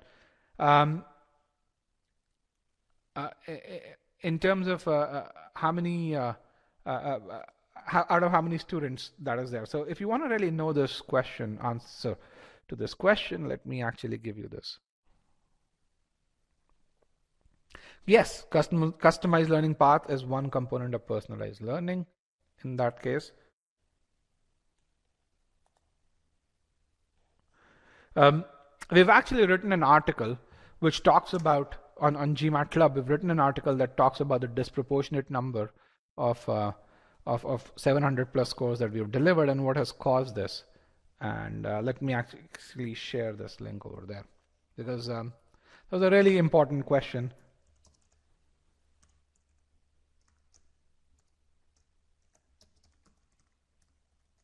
Look, let me just put in the URL. By the way, we're running a September deal. You can really see that. But also this second article, 700 plus scores. If you click on this, is an article on GMAT Club that explains how AI and ML helps you. It has 2 case studies in there. It also explains that. Now, there was another question that is there. Now, yeah, I'm going to talk about the payment piece if you're facing an issue. But there was a question that says, what percentage of students get to a 700 plus score? And I think there's an important question. I don't want to ignore that. So add eGMAT, and this is something that most test prep companies will not tell you. About 50 to 55% of people get it now in 2021. 2020, the percentage was lower. How many of you think it's low? That number is low. 50 to 55%. Or that number is high. What do you think about that? It's actually very high. But the beauty of this is, it's not just that. About 95% of students who we promise a 700 plus scores, which means when you're going through the course, if your metrics align with those of 700 plus scores, 90+% of students who get a 700 plus score, who actually are promised a 700 plus score based on the internal metrics, end up getting it. Also, 90% of the students who we tell you're not going to get a 700 plus scores because your metrics don't line up, don't get it. It'll be cut either way. Okay, so that's there. We can predict your scores. In fact, you'll find a couple of people who will be saying, "Hey, I studied from eGMAT and I didn't get there." And my response to is, we told you that you won't get there because you scored poorly on a Sigma X mock. Your internal metrics don't line up. But there are people who actually look at other mock tests and say, "Hey, I got a really great score on MBA.com mocks. I'm not going to disregard what eGMAT says." In the end, they end up getting poor scores. And so that's why we say we trust our Sigma X mocks a lot more than we trust any other mocks. We trust the Scholarinium metrics a lot more. If you hit those metrics, you're going to get the scores. If you don't hit those metrics, you're not going to get the scores. Bottom line. I took a mini quiz from MBA.com, scored 540 to 450 to 470. Can I ever make it to 700? Yes. Why can't you? It's not rocket science. I mean, if you go to the September 1 deal page, which is out there on the first link on the top, you will scroll to the bottom of the page. You're going to see some success stories where people have gone from your starting score to your ending score. If you go to our YouTube channel, you're going to see people's journeys. You'll need to actually spend longer, but yes. Is the mentor-based program available for everyone? So first of all, we don't offer mentors. We did that in 2020. We offer the last mile push program. Yes, so if you are on the last mile, we will give you the LMP program. In fact, right now, Payal actually does that. But you have to show us diligence, which means that you have to get to the last mile around that 660 score or so, which means that you need to show diligence on the platform first. Okay, that's really important. Don't expect that someone's going to really come and work with you every week, even when you're at 20th percentile. Why? Because there's really no benefit of working with you. You have to interact with the platform, look at the feedback that the platform is giving you, act upon that feedback. Get to that 60th percentile ability. That's when human intervention starts to be very, very important. Does that make sense? Because a mentor won't teach you verb-ing modifiers better than our programs would. Actually, our programs do way better than a mentor does. Why? Because when we build that verb-ing modifier file, we spend effort which is equivalent to what 6 mentors would do. But once you get to that 60th, 70th percentile, that's when we have the LMP program. That's when that personalization through the platform and with a human helps. Okay. All right. So yeah, I mean, here's the limited time offer. I think there are 15, 16 codes still available. I don't know what that number would be now. This was probably 3 hours back or so. So you guys can see that. So again, what have we learned so far?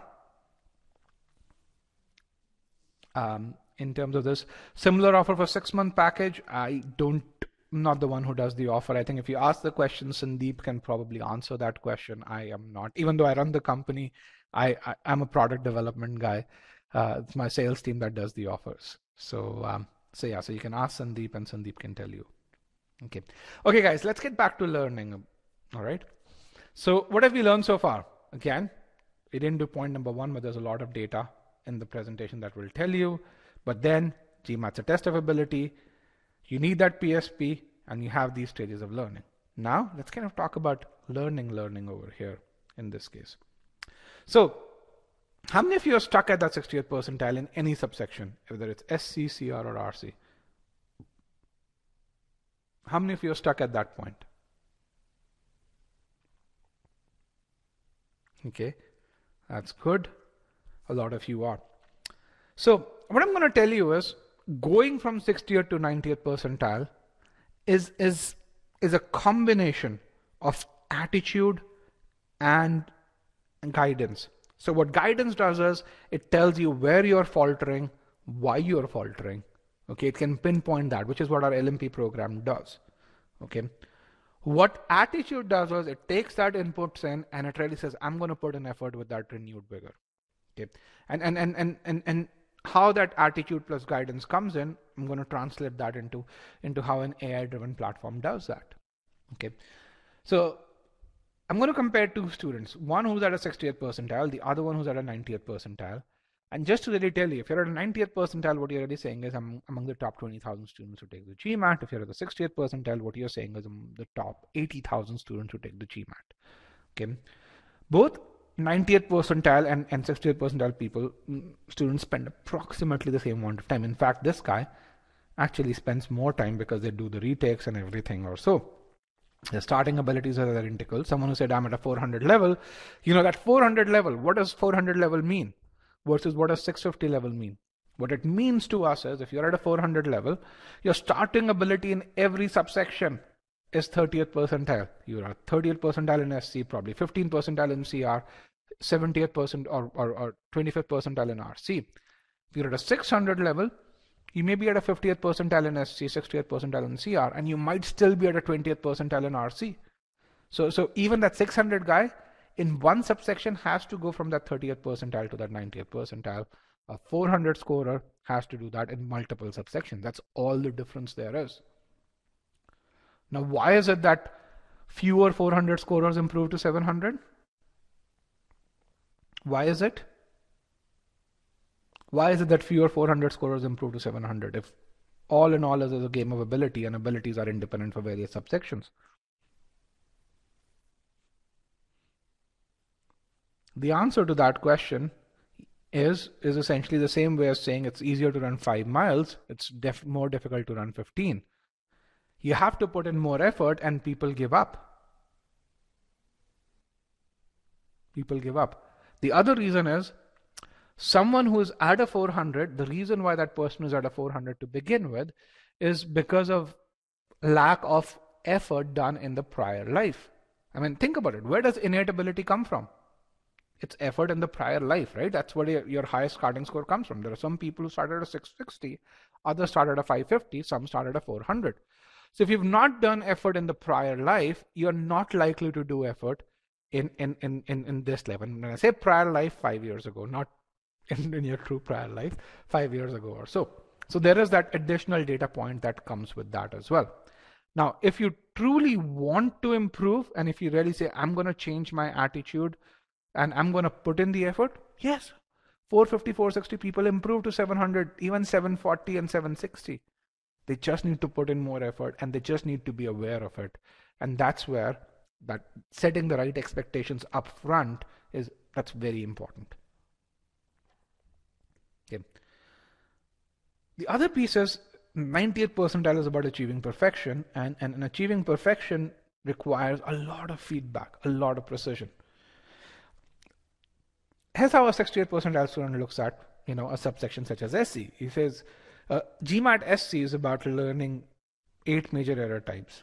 Okay. 60th percentile student, when he or she solves an SC question, uses splits as the primary technique. Says, let me first use splits. If splits work and I'm able to get to a good answer, good option, I'm going to use it. If nothing works, I'm going to actually then move towards meaning. While learning the content, which is the stage 1 of learning that we showed, a 60th percentile guy worries about getting 7 to 10 feedback points. And accordingly, when it comes to time spent between learning and practice, a 60th percentile guy spends about 30% of his time learning and 70% of his time practicing, which means a 60th percentile guy, and when I say a 60th percentile guy, he's a student who eventually ends up scoring a 60th percentile and not improving to a 90th percentile. Both of them start at 30th percentile, remember that. So this guy ends up spending a lot of time practicing questions or end up blindly practicing a lot of questions. Okay. A 90th percentile student looks at it with a very different attitude. For him, learning SU is about learning 200 different sentence structures. These sentence structures have errors that manifest from these 7 error categories. Okay. A 90th percentile student doesn't go for splits. He or she uses meaning as a primary method. For him, meaning is a means to the outcome, not an error type. Okay. They do 10 times as many feedback points during learning. And because they do that, they achieve precision a lot sooner, which means they spend more time learning content, and as a result, they have to practice fewer questions, way fewer questions overall. Anyone who when he or she saw this comparison said, oh, I understand why I'm a 60th percentile at a very high level. I do things that a 60th percentile student does. Anyone over here? What do you mean by feedback points here? Okay, great. I'm going to talk about what feedback points mean in terms of when you do a concept. So, very simple. You go through the free trial, let's say, and you go through the verb-ing modifiers file. 1,000 people go through the verb-ing modifiers file. How do you figure out you've learned verb-ing modifiers to the required degree? How do you make that judgment? How do you make that judgment that you've learned verb-ing modifiers to the required degree? How do you make a judgment that you understand the usage of only in statements?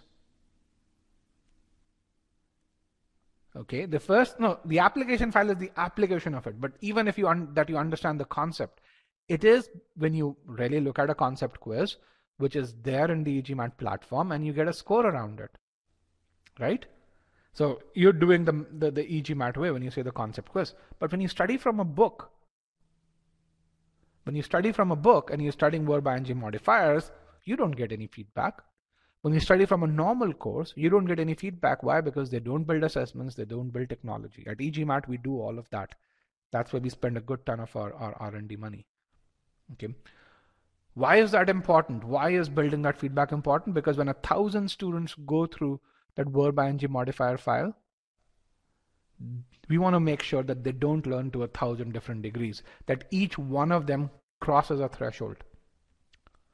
How many students over here have gone through our concept files and or our application files and have scored low and have gotten feedback? Please go revise some of that file, a few of those files again. How many of you have done that? Have gotten feedback, you've not learned to the required degree. That's feedback. When you act upon that, that's important. Magdalena, who scored 780, she didn't get everything right in the first go, but she acted upon feedback right then and there. In the CR course, Magdalena had to revise about 25% of all files. But that's important. Why?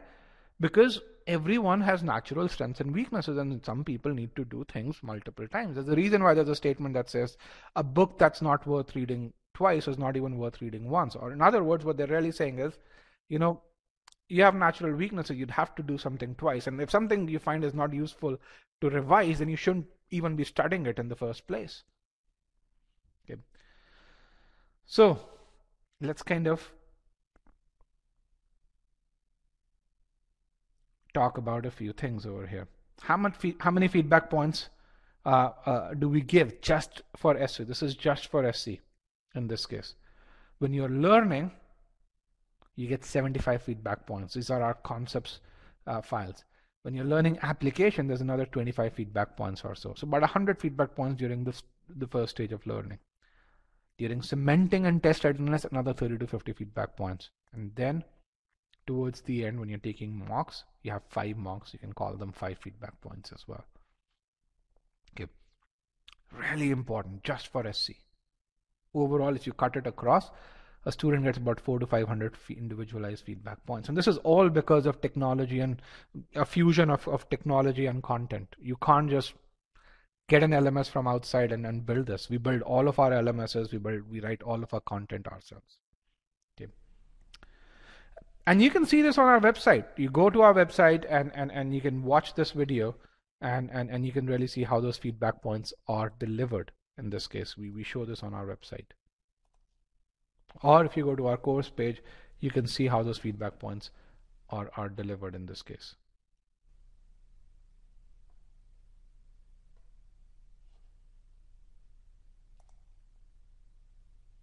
Or you can also click on the item number 3, which is concept level feedback. You can really launch that as well. So let's now solve an SC question to really see how and why GMAT SC is a test of 200 different concepts and how sentence structures morph themselves into these concepts. What I want to do is I want to give you ample time to solve this. Let me bring in a poll over here. In this case, hold on, where did my poll go? Here is my poll. And because I don't want to time you guys, what I want you to do is I want you to select this one option called still solving. Let's just do one thing, clear all answers. Here is the poll question here. And I want you to put in still solving. I'm going to remove the short answer part here. So that way, I'm not going to time you. When 80% of the class actually chooses an answer other than still solving, I'm going to put in another option. So let's kind of have 40 people say still solving before I show the question. Let's get about 40 people to say still solving. About 15, 16, 17, 20, 40 people to say still solving. Come on. 24, 25. Come on, guys, show some energy. 27, 28. Let's get to 30. To say still solving, and then I'm going to show the question. A few more folks to say still solving.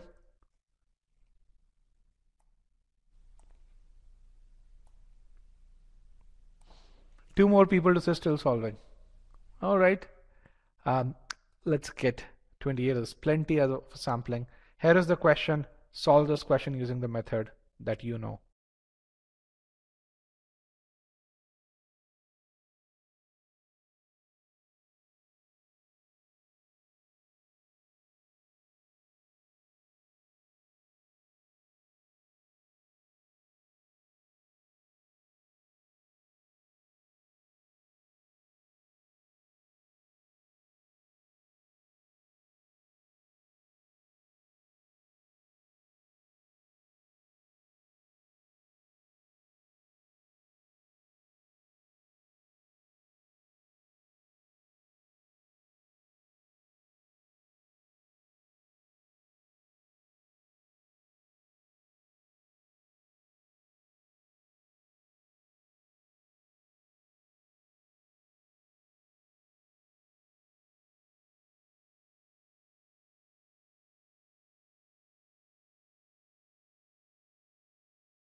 All right, guys, about 70% of the class is done. Let's get those answers in.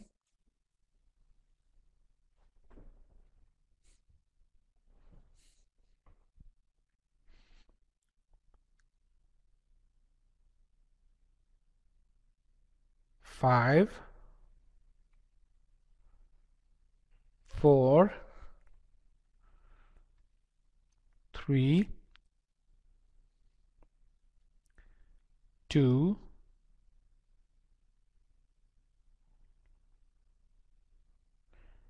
and 1. I'm going to end the poll. I'm going to broadcast the results. So give or take about 50 people responded to this one, and you can really see how you guys polled. 35% of you chose choice C, choice D was really popular, choice E was reasonably popular as well. Choices A and B were not as popular. Okay. How did you feel after solving this question? I mean, what did you feel was tested in this question? What did you feel was tested in this question?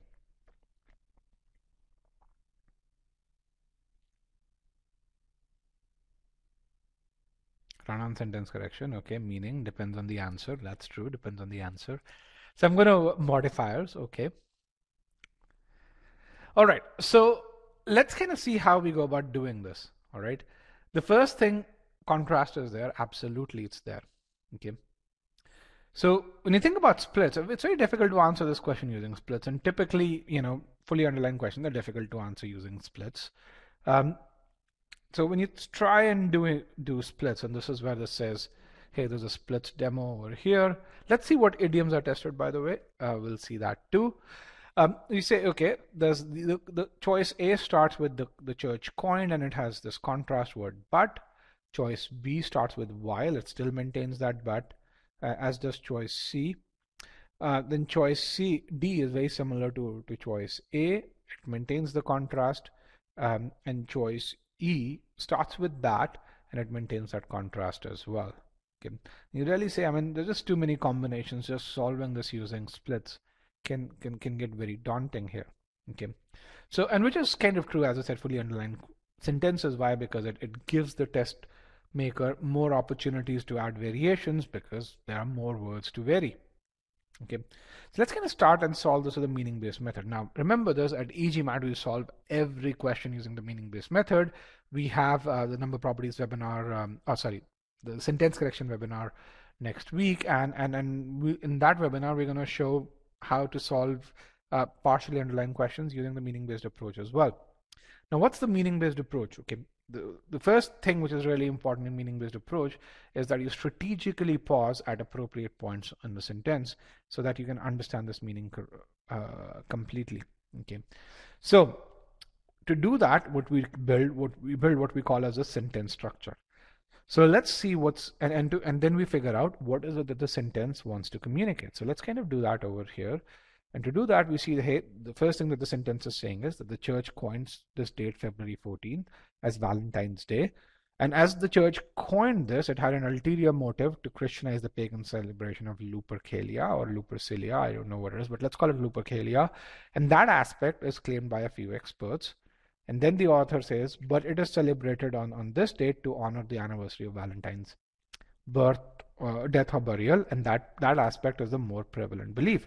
So when you think about this, what the author is doing is he's presenting information about two claims as to why February 14th is celebrated as Valentine's Day.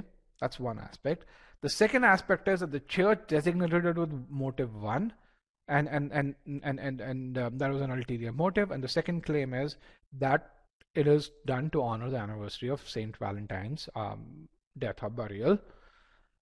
Claim 1 is by entity 1, which is a few experts, and claim 2 is actually just the commonly held belief, in this case, the more prevalent claim. Okay. Even before I look at errors in this sentence, it's really important to figure that out. Why? Because every sentence is written with a purpose in mind, and in this case, this was the purpose that the author had, and the correct answer choice needs to communicate that purpose. And that's really important.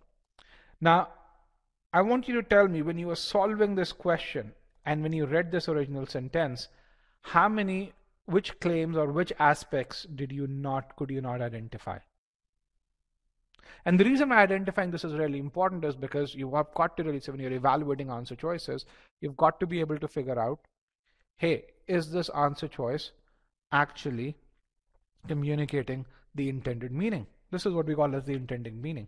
It's what is it that the author wants to do with this, wants to communicate with this sentence. It's not about preserving the structure, but it's about preserving the information that the author wants to communicate. The logical information, that is. So if you missed on one aspect of the information, which aspect was it? If you missed on multiple aspects, which of those? This is a multiple response question, so you can choose 1 and 2, 2 and 3, all 1, 2 and 3, or just 1, 2. And you can see which are the aspects that people missed, which is why you'll see how the aspects that people missed translate to them choosing incorrect answer choices. Okay. So if you understood all three, you know the meaning-based approach, you read the sentence properly, you're following a good practice. That's wonderful. But if you missed either one of them, whether it's 1 or 2 or 3, or if you missed more than one, you need to, even before you worry about learnings, with the grammar piece of it, you need to learn how to understand the intended meaning. Okay. And how do you learn the intended meaning way? You actually do strategic pausing. Really, really important over here. Now that we've done meaning analysis, let's kind of figure out the problems with the original sentence. And the problems with the original sentence is that we have missing subjects. These verbs over here do not have the associate subjects in this case. And that's why we have a problem. So now we know, okay, why sentence 1 is wrong. Let's now evaluate every other answer choice. Now at this point, I'm going to actually hide this. I'm going to show how you guys polled so that it's a refresher for you as to how you guys polled. So these were your answer choices, and you should see the answer choice highlighted against your name. All right. So let's look at choice B. Choice B says, while with an ulterior motive to Christianize the pagan celebration of Lupercalia, a few experts do claim. Choice B is wrong on 2 counts. One is that instead of the church making the claim, now you have a few experts who make the claim over here. So the way you see this is choice A. These are the aspects that are here, which are for your reference. This is choice B in this case. Here is where you see choice B. And over here at the bottom, you see why a certain choice is wrong. Why? Because it really says, hey, now the claims are being presented by a few experts, and the church's ulterior motive, that specific motive over here, which is the ulterior motive that is written over here, that's completely lost from that meaning. Can you see this error over here? Yes, there's nothing grammatically wrong in this case, but it changes the meaning, and this is not what the author wanted to do.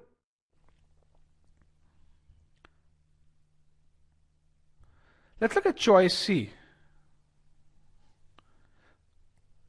Choice C says, while a few experts claim that the church coined blah, blah, blah with an ulterior motive to Christianize the pagan celebration of Lupercalia, their more prevalent belief. Who does their account for? Or who does their talk about here? The same group of experts. Is that what the author wanted to communicate? No. No. Claim 2 was a more prevalent belief, not by the same group of experts. Why did you make a mistake? Because you did not really understand claim 1 is by one group, claim 2 is by another group. And that's very important. Nothing grammatically wrong. Beautiful sentence structures here, just the wrong meaning, not what the author wanted to communicate.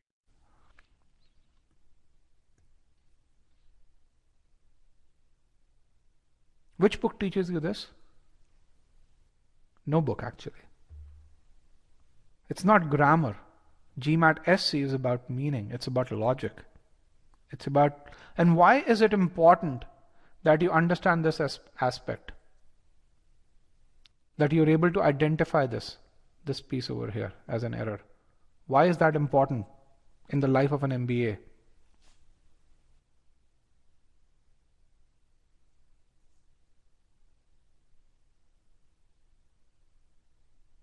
Why is this important in the life of an MBA?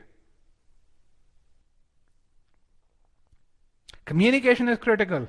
Yes. Communication is critical. And if you communicate incorrectly, your actions are amplified and that error is amplified. And if you communicate correctly, that benefit is amplified too. Which is why GMAT SC is not about grammar, it's about meaning. A grammarian would not notice this error. A grammarian would choose this answer choice every day. An MBA will not. Because he or she would understand that this communicates a completely different meaning. In this case, is while indicating simultaneous events? No, it's indicating a contrast. While can be used, has two uses. If you actually attend our RC webinar, we talk about the uses of while. It can indicate simultaneous events. It can also indicate a contrast. It has two uses in the English language. Okay. Choice D, probably the most difficult incorrect answer choice to reject. Let's read choice D. Choice D says the church coined the date February 14th as Valentine's Day with an ulterior motive to Christianize the pagan celebration of Lupercalia as claimed by a few experts. I'm going to talk about the sentence structure as claimed by a few experts and how it changes the meaning. But its celebration on this date is to honor the anniversary of Valentine's death or burial, the more prevalent belief. At a very high level, this choice does everything right, but it does one thing wrong in both these claims. In addition to making these entities make that claim, it also ensures that the author is backing that claim. The author actually becomes party to this. When you say, but its celebration on this date is to honor this thing, the more prevalent belief, the author is becoming party to this claim, which is not the original intention. And let me explain this through a very important example over here. Let's take a very simple statement. Apple is the market leader is claimed by Forbes magazine. In this case, are you communicating information? Are you communicating information? Yes, you are. Are you making a claim here? No, you're not making a claim here. Should you be blamed if it turns out that Apple is not a market leader? Absolutely not. You're just saying, hey, Forbes magazine make that claim that Apple is a market leader. That's all there is. And that's what the author is doing in this sentence, in the original choice here. Let's look at this structure in this case. Apple is the market leader as claimed by Forbes magazine. Are you communicating information? Yes. Are you making a claim here? Yes, you're really saying, hey, Forbes is making that claim and I back that claim that Apple is a market leader. And should you be blamed if it turns out that Apple is not the market leader? Absolutely. This one word is the difference between you keeping your job and you losing your job, especially as you go higher. Imagine you're an equity analyst and you make this error and someone buys stocks based on that. Okay. Really important. So, the word as ensures that the author is party to this, but its celebration on this date is, when you see this sentence structure, it also ensures that the author is party to this, which is why this choice is wrong. The correct answer, the one with the most awkward sentence structure, the one that the grammarian will actually reject, is actually the correct answer. That the church coined blah blah blah is claimed by a few experts, but the more prevalent belief is it is celebrated. Remember how it's saying. The author is saying, I'm merely communicating information here. It is celebrated on this date to honor the anniversary of Valentine's death or burial. Okay. Very non-traditional sentence structure. And people reject this for two reasons. One is it's a non-traditional sentence structure. Okay. The second is this, there has to be a that over here in this case. The third is claimed, is celebrated. These two are passive voices, and somehow people really think passive voice on the GMAT is always wrong. Am I correct? 3 reasons why you rejected this answer choice? Or one of these 3 applied to you for those of you who rejected this one? And I don't know where people hear these things. As to passive voice is always wrong, being is wrong, and all of these things over here. I have no idea. Because they are parts of language. Passive voice has a purpose. It's uncommon, but it serves its purpose. It's not wrong. Okay. A lot of people say, if you have to choose between active and passive voice, choose the active voice. Why do you think?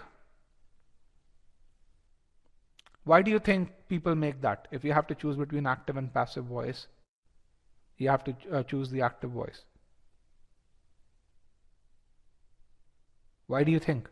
Someone tells you that, right? Why do you think that is? It usually happens statistically, but what's the reason why people prefer the active voice, or the GMAT prefers the active voice? What is the difference between active and passive voice?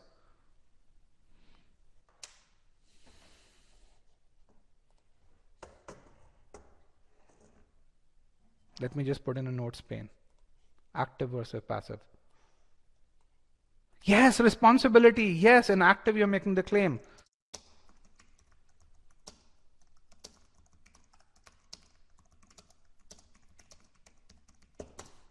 Okay.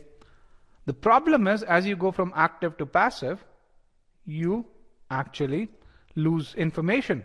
And if the author intended to communicate information and then you translate that sentence into passive voice, you lose that, and that's what makes it wrong. There's nothing wrong with passive voice in general, but it's because it changes, it actually communicates the incomplete information. That's where you have a problem. Okay. On the other hand, if the author never intended to communicate that piece of information, then passive voice is as good a usage as active voice. Or in the end, it all boils down to what is it that the author intended to communicate. Okay. There's no rule that says passive voice is wrong. In the same way, has anyone heard being is always wrong on the GMAT? Has anyone heard that? Do people still talk about it? Click on the first link over here, that article on being, and you would really see in 2014, we actually debunked this myth. People still talk about it. I don't know why that. And then in that article, you would really see correct usages of being on official GMAT sentences. Being is not always wrong in this case. And that's kind of where people teach the wrong thing. They say, okay, 85% of answer choices being is wrong. So being, whenever you see the word being used, reject it. I'm going to ask you guys, what ability scores are you aiming for? What ability score in SC are you aiming for? Oh, in SC. What does that translate to? That's 740. Most likely a 90th percentile ability score. If you're aiming for that 90th percentile ability score, are you likely to get a sentence that 85% of students would mark incorrectly? Yes. Should you be using these formulas then? Absolutely not. Don't apply stats to SC, guys. Apply logic to SC. Keep stats with stats. Okay. This question, why was it wrong? Choice A, there was an issue with the sentence structure. You had missing subjects. But choices B, C, and D, the reason why you got it wrong was because you failed to observe the meaning distortion. Really important piece. Okay. So when I say GMAT SC is a test of sentence structure and meaning, can you see the various sentence structures that existed here? Can you see that? I mean, just in one question, you probably had 6 or 7 different sentence structures. And the ability to translate a structure into meaning is what the test tests you. And whether that meaning is logical or not, and whether that meaning is what the author intended to communicate or not. That's really important. In fact, if you look at these articles, you'd really see, how appreciated these articles are. And you would also see there's no other test prep company that has delivered such articles. I mean, Each one of these articles has over 100 kudos and many more saves. And most articles that other prep companies deliver are not as detailed, not as supported, and essentially uh, uh, uh, don't have as many kudos. In fact, don't have half as many kudos in this case. So how do you get to that 90th percentile? Start with the route foundation. Understand the meaning-based approach. Understand sentence structures. That's important. And that takes putting effort and putting time. Learn the right method and then refine it. But what's important during each one of these stages is feedback. Why? Because each one of you has certain natural strengths. Some of you have heard certain sentence structures and not heard other sentence structures. And that set of sentence structures that each one of you is familiar with is going to be different. That's why you need this feedback. Really important. Some of you and get to methods right away. Why? Because you are a process-driven person. Others don't, which is why you need that feedback right then and there. And even after all of this, there will be certain sentence structures that would remain that are not as frequently asked. This question, choice E, that sentence structure wasn't a frequent one. And that's where you need that feedback. That's where you need that refinement in this case. Why? Because if you want to get to that 90th percentile, you need to get to perfection in all areas. Okay. And then you need these many feedback points in every subsection, not just in SC, not just in CR, but also in number properties, also in algebra, also in geometry or so. And when you have this, you get those disproportionate score improvements. Here's a guy who improved from 700 to 770. He scored 700, and this is the power of data in this case. He looked at his ESR. You can actually download his ESR here. And it was very clear that the guy had a perfect 51, beautiful score in quant, which also shows the guy is really smart. And because if you can do well in quant, you're logical. So there's a lot more easy for that person, for us, when working with us to improve. So clearly that improvement had to come from our CR and from SC. That's the only place where he had headroom. We worked with him. We kind of really said, okay, isolated his weakness using data, where in SC did he needed to work, where in CR was kind of all over. He had to go through all 3 stages of learning. He had to apply pre-thinking. And in about 20 days, he put in a lot of effort. He was able to go from a 31 to a 42. You can see the improvement in abilities in this case. Okay.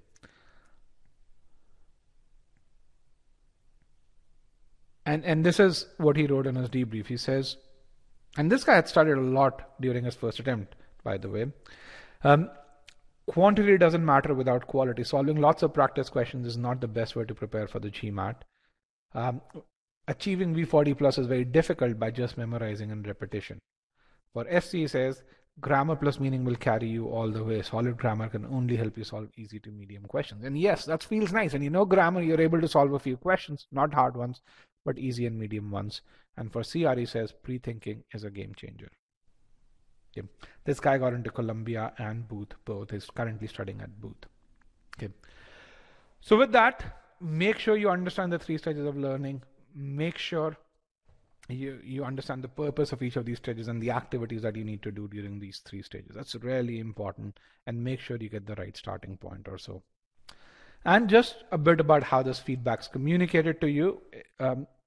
What you see in this case is just the simplest block that we have, the subject verb block. You see every activity here is evaluated. Every activity as the time that you spend on this is tracked. The beauty of this is we can give you feedback and say, okay, this is something that you've not done as well. So go repeat that. Here's an example of where you can see he didn't do as well in this application file, but you can see the time spent over here. He revised this and because of which he did really well on the next quiz.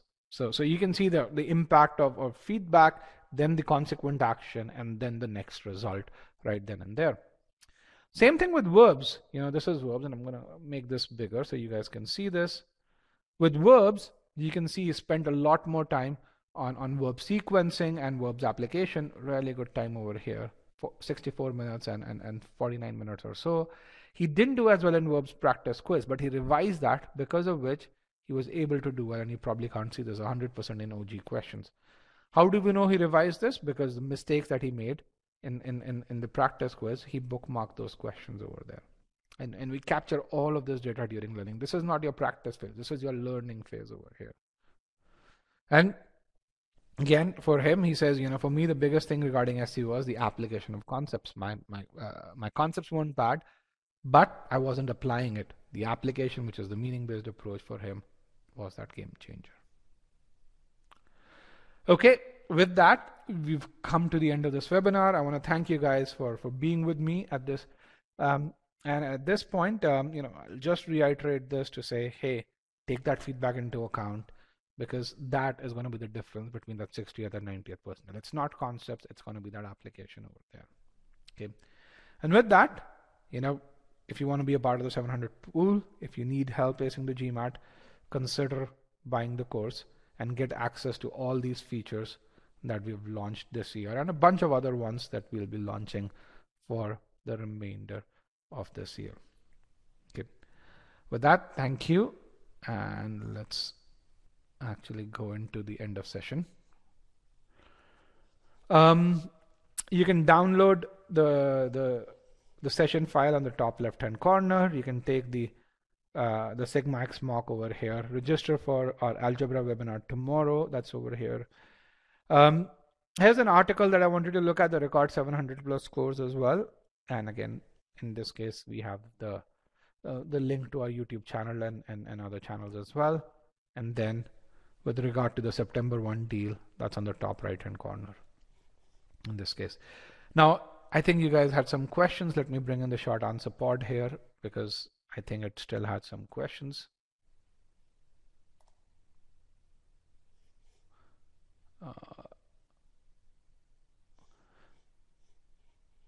And while you're doing this, I'm going to actually hide this here.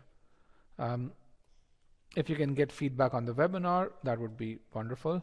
And if you have any questions, you can put those questions in the Q&A pod. That would allow me to answer those questions.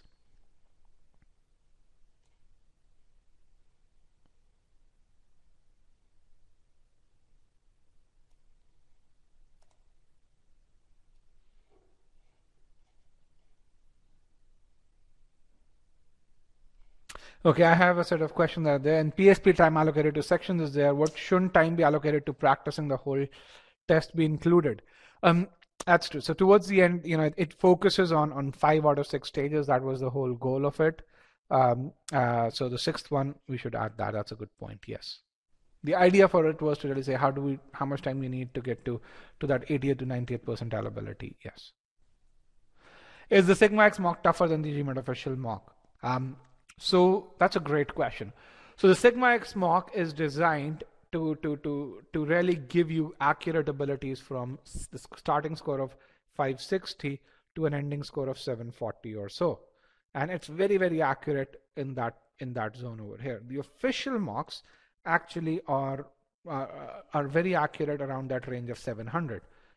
The official mocks tend to become way loose, especially on the quant side, and to a certain degree on the verbal side when you hit the 720 range or so. So what it means is that you may be at a 720 on the official mock, you might still be able to get a 740 or a 750. You won't see that on a Sigma X mock. From the actual test, for the actual test, when you compare the actual test results to Sigma X mock, they line up way better than the official mocks do. I'm having difficulties trying to purchase the course. Any help in this case? I understand, we have the option that for you to pay using, a debit card. If you want to pay, especially if you want to pay in Indian rupees, the issue really is in that case, you end up paying the GST as well, which means that you'll be paying 17.5%. So if you want to pay the GST and you want to use a debit card, then you can write to me at rajat@e-GMAT. We'll be happy to provide those details. But yeah, again, just remember you'd be paying that 17.5% because that's the only way we can take money in Indian rupees. ESR links for students.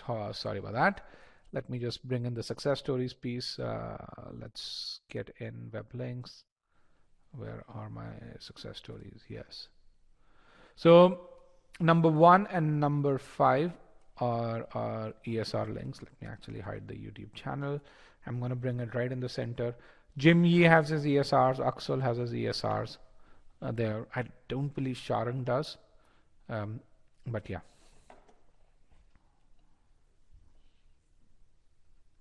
I'm good at quant. I use meaningless to improve from NSC from V27 to V30, which kind of stuck there. How do I know what I should focus? Great question. I have to look at data, or more importantly, Pyle has to look at data and figure out. So write to us, and we'll help you there. So I can't really tell you what, because I don't have your data in front of me. But once we have that data, we'll be able to figure it out. The other thing that I'd ask is make sure you do strategic review, make sure you've done cementing, and as you do that, that data comes out. Second question, I'm good at quant, just prepared my PSP, but it suggests to start with arithmetic. Is that okay? Yes, it's absolutely okay. I think the piece that is there is, if you go on our website, you see atomic learning paths. It'll tell you that how our courses are designed to help you focus just on the areas that you need. So for example, in arithmetic, you'll probably start with either quant basics, where I think you should go through the DS module, or you'd start with number properties. And in number properties, every module has a diagnostic in there. So when you go through even odd, you have a concept level and a GMAT skills level diagnostic. If you truly know even odd, it'll tell you don't need to do anything in even odd, and you just sail through the entire number properties course in about 5 to 6 hours.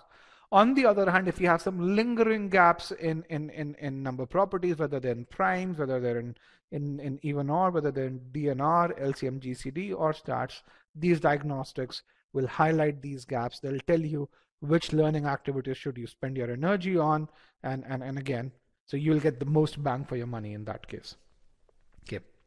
Is this a series of webinars? We conduct 2 webinars every week. So we conduct about 10 free webinars in a month, and we repeat those webinars. So in that way, you could call this to be a series of webinars. This is just a means for you to get to know who we are, the people behind the company, what we offer, and to learn our methods and how our methods are. So think of it as another way to offer a free trial. It's a free webinar. That way you get to know the people. Also for our students, it's means for us to interact with our current students, which again, this is not the only means. You also have onboarding sessions that we do that, but this is one additional means. What's the average starting score on a Sigma X mock for your users? It varies. I can tell you that there are people who started at 420. There are people who started at 650. I mean, Magdalena, who scored a 780, she started at a 680. Valentine, who was Magdalena's friend, and you can actually watch his interview on our YouTube channel. He's currently studying at Harvard Business School. He started at a 600. So yeah. So I don't know. I mean, the average doesn't matter, frankly. What matters is what is it that you get. So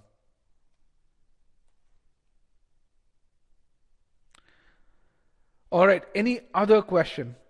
Does eGMAT have a diagnostic test prior to implementing the PSP? Yes, the Sigma X mock, which is on the left-hand side, 3.Sigma X mock, that's the one.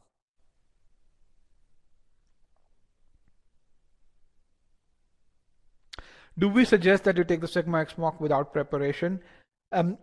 So the thing that I recommend people do is that solve about 7 or 8 questions in SC, CR, and RC. And just so you have an idea of the format of the test, and similarly solve about 15 to 20 questions in quant. Again, the idea of a format of the test needs to be there, but I don't want people to learn anything. Why? Because in the end, the goal of that Sigma X mock is to define your innate abilities, and so that's when you get the most accurate results. Okay, so no learning, but just get an idea. Just have an idea of what the format is. What advice would you like to give to someone who's preparing for the GMAT kind of standardized test? Okay, guys, if you put the question in the Q&A pod, I can also share links with you that would be beneficial to you. So again, the Q&A pod is at the bottom left. It's the biggest pod that's there. So the advice that we love people who have more experience. Why? Because they're more mature. They actually improve a lot faster. The advice that I'll tell you is that, whatever has worked for you for these 10 years, I mean, if you've been someone who's progressed in your career, which means you're very process driven, Don't do anything different while studying. Just apply the same learnings that have helped you professionally in studying. Don't worry about the fact that you've been away from academia for a decade or so. That actually might be the reason why you will do better. I mean, if you again look at our YouTube channel, you'll see plenty of older students who've gotten into Harvard, Stanford, and Wharton, have done really, really well on the GMAT, starting with low scores. And they've done it faster. Why? Because as someone who has had more experience, when you study, when you go through a learning activity, you have a fair idea of whether you've truly mastered it. You have those good habits. In the same way, I also say, people from South America do really well on the platform. Why? Because in general, they are a bit more mature, they're a bit older that way, and they improve really fast. Same thing with Europe, actually. European students are a bit older than Indian students, and they improve faster. Is there any other channel to avoid GST? I mean, you can pay in any other currency other than Indian rupee, and you avoid the GST. I mean, that's kind of what the Indian government's mandate is. So that's kind of the thing. Write to us. We may be able to charge you in Indian rupees, and see. I'm not an expert at it. Our CTO knows more about this than I do. So write to me, and we can really see how, if there's a way to fix this. When to give the second sigma mock? Really good question. Yes. So after cementing phases in all sections, yes. That's you have the answer.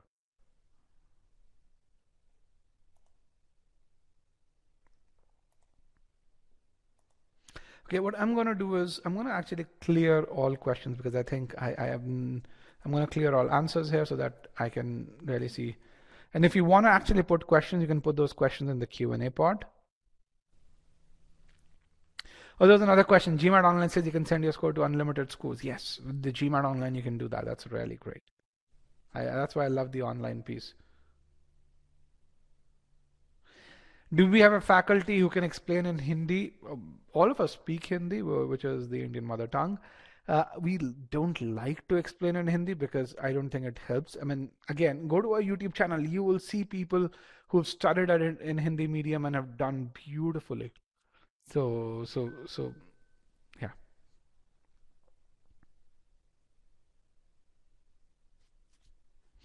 Okay. Is the enhanced GMAT Online more, the quant and enhanced GMAT Online harder? That was the other question. It is not. It's just, I believe, and I've talked to a few people, I believe the algorithm in enhanced GMAT Online, and again, I don't have insights, I'm drawing an inference or an observation more so based on having talked to a few hundred students, is that on the real GMAT, both of them are real GMAT, I shouldn't say the real GMAT. On the in-center GMAT, when you, on the quant section starts more or less with the medium difficulty sort of questions. On the enhanced online, you start with difficult questions. Now, the algorithm still remains the same. It's still an estimation algorithm. It still estimates your ability. The problem is if you are someone with a lower ability and you get the first question, which is slightly harder than what you expect to be, you become nervous because a lot of people put additional weight to that first question, which is kind of my point. If you have ability, don't bother. Okay. So even if the first question, you get that first question wrong and the second question wrong and the first two questions are difficult, it's the same algorithm, guys. It's, if you ask someone super difficult questions and they don't get it, you don't reject them automatically. So people who actually go with that attitude do incredibly well on enhanced GMAT Online. We've had 760, 770, 780 scorers there, but we've also had cases where people get uber nervous when they see a first question that's difficult and they end up messing their test and end up scoring 40 points lower. So is the test any more difficult? No. Is the structure slightly different? Yes. And if you really worry about it, then I mean, I won't worry about it, to be very frank, especially if you're aiming for a 730. You're anyhow aiming for a Q49 score at least. So so that's something that's there. So Yeah, so I wouldn't bother about it. The other thing which is there is, as I said, the GMAT's a forgiving test. If you get a question wrong, don't bother. It'll figure out how to to to evaluate your ability. On the other hand, if you get nervous on the GMAT, you are gonna mess yourself up. Okay. Another question: what makes eGMAT different from other prep companies? Why do you have? And I think the thing which is there is, why do you have more scores? Um, a lot of people ask this question, say, hey, it's the same content, it's the same test. Why do you have more scores than others? And I think the difference is because we do things differently. And we at eGMAT we have a total of 4 what we call as success pillars, and we believe most prep companies can't even compete with us on one of those pillars. Um, the first one is our methods. The methods that we use at eGMAT are very unique. When you think about meaning-based approach in SC, we invented that approach. And you think about pre-thinking in CR, we are the first ones who created a formal approach for pre-thinking. Same thing with process skills in quant. I mean, no one talks about translate, visualize, consider all cases, infer, and people talk about careless mistakes, but they don't really translate those mistakes or map those mistakes into these skills. These methods are very unique to us. We invented those methods, and we've continued to refine those. And that's, I think, our first pillar. Because our approaches are different, our results are disproportionate. The second thing is analytics, and analytics and AI are very different. Analytics means capturing data that's specific to you and telling you this is where you're doing well, this is where you're not doing well. I don't think any company does half as much in analytics as we do, just because they don't have an in-house design and engineering team. So at eGMAT, we have 12 people who do design and engineering in-house. These are all working full-time. Most prep companies don't have 12 people, including everyone. We are a 43% company overall. So that piece. Most companies don't invest in AI. I mean, and true AI for 2 reasons. One is, again, they don't have the people. The second is they don't have the data. You need to have focused on analytics for years before you can invest in AI. Why? Because to do AI, you need historical data. And if you don't have historical data, you don't have benchmarks to work with. And the reason why we can give you those benchmarks in Scholaranium, the reason why I can give you feedback on every activity level is because we have data of tens of thousands of students. We know what does data from a good student look like, what does data from a bad student look like. So that's what allows us to do AI. And then the fourth piece is support. And this is something where when you go read our reviews, one of the things that you would find is people don't praise Rajat and Payal as much. People praise DJ or Dhananjay, as we call him. People praise Aditi. People praise Atreya. People praise Archit. We have a dedicated set of support people who do that. And the reason why this is important is you think about 4 or 5 people who are dedicated to making you successful. That's about 200 hours of bandwidth a week or 1,000 hours of bandwidth a month or so. Most companies have 5 people, which means they have 1,000 hours of bandwidth to do all functions. We have just that much to do support. So that support becomes a very, very important pillar for us. So when you have disproportionate effort in these quadrants, you have disproportionate results, and it's no surprise. Okay. All right, guys, with that, I want to thank everyone for joining me today. It was excellent having you guys on board, and I look forward to working with you in the near future. Don't forget, it's the algebra webinar tomorrow. Definitely attend the same.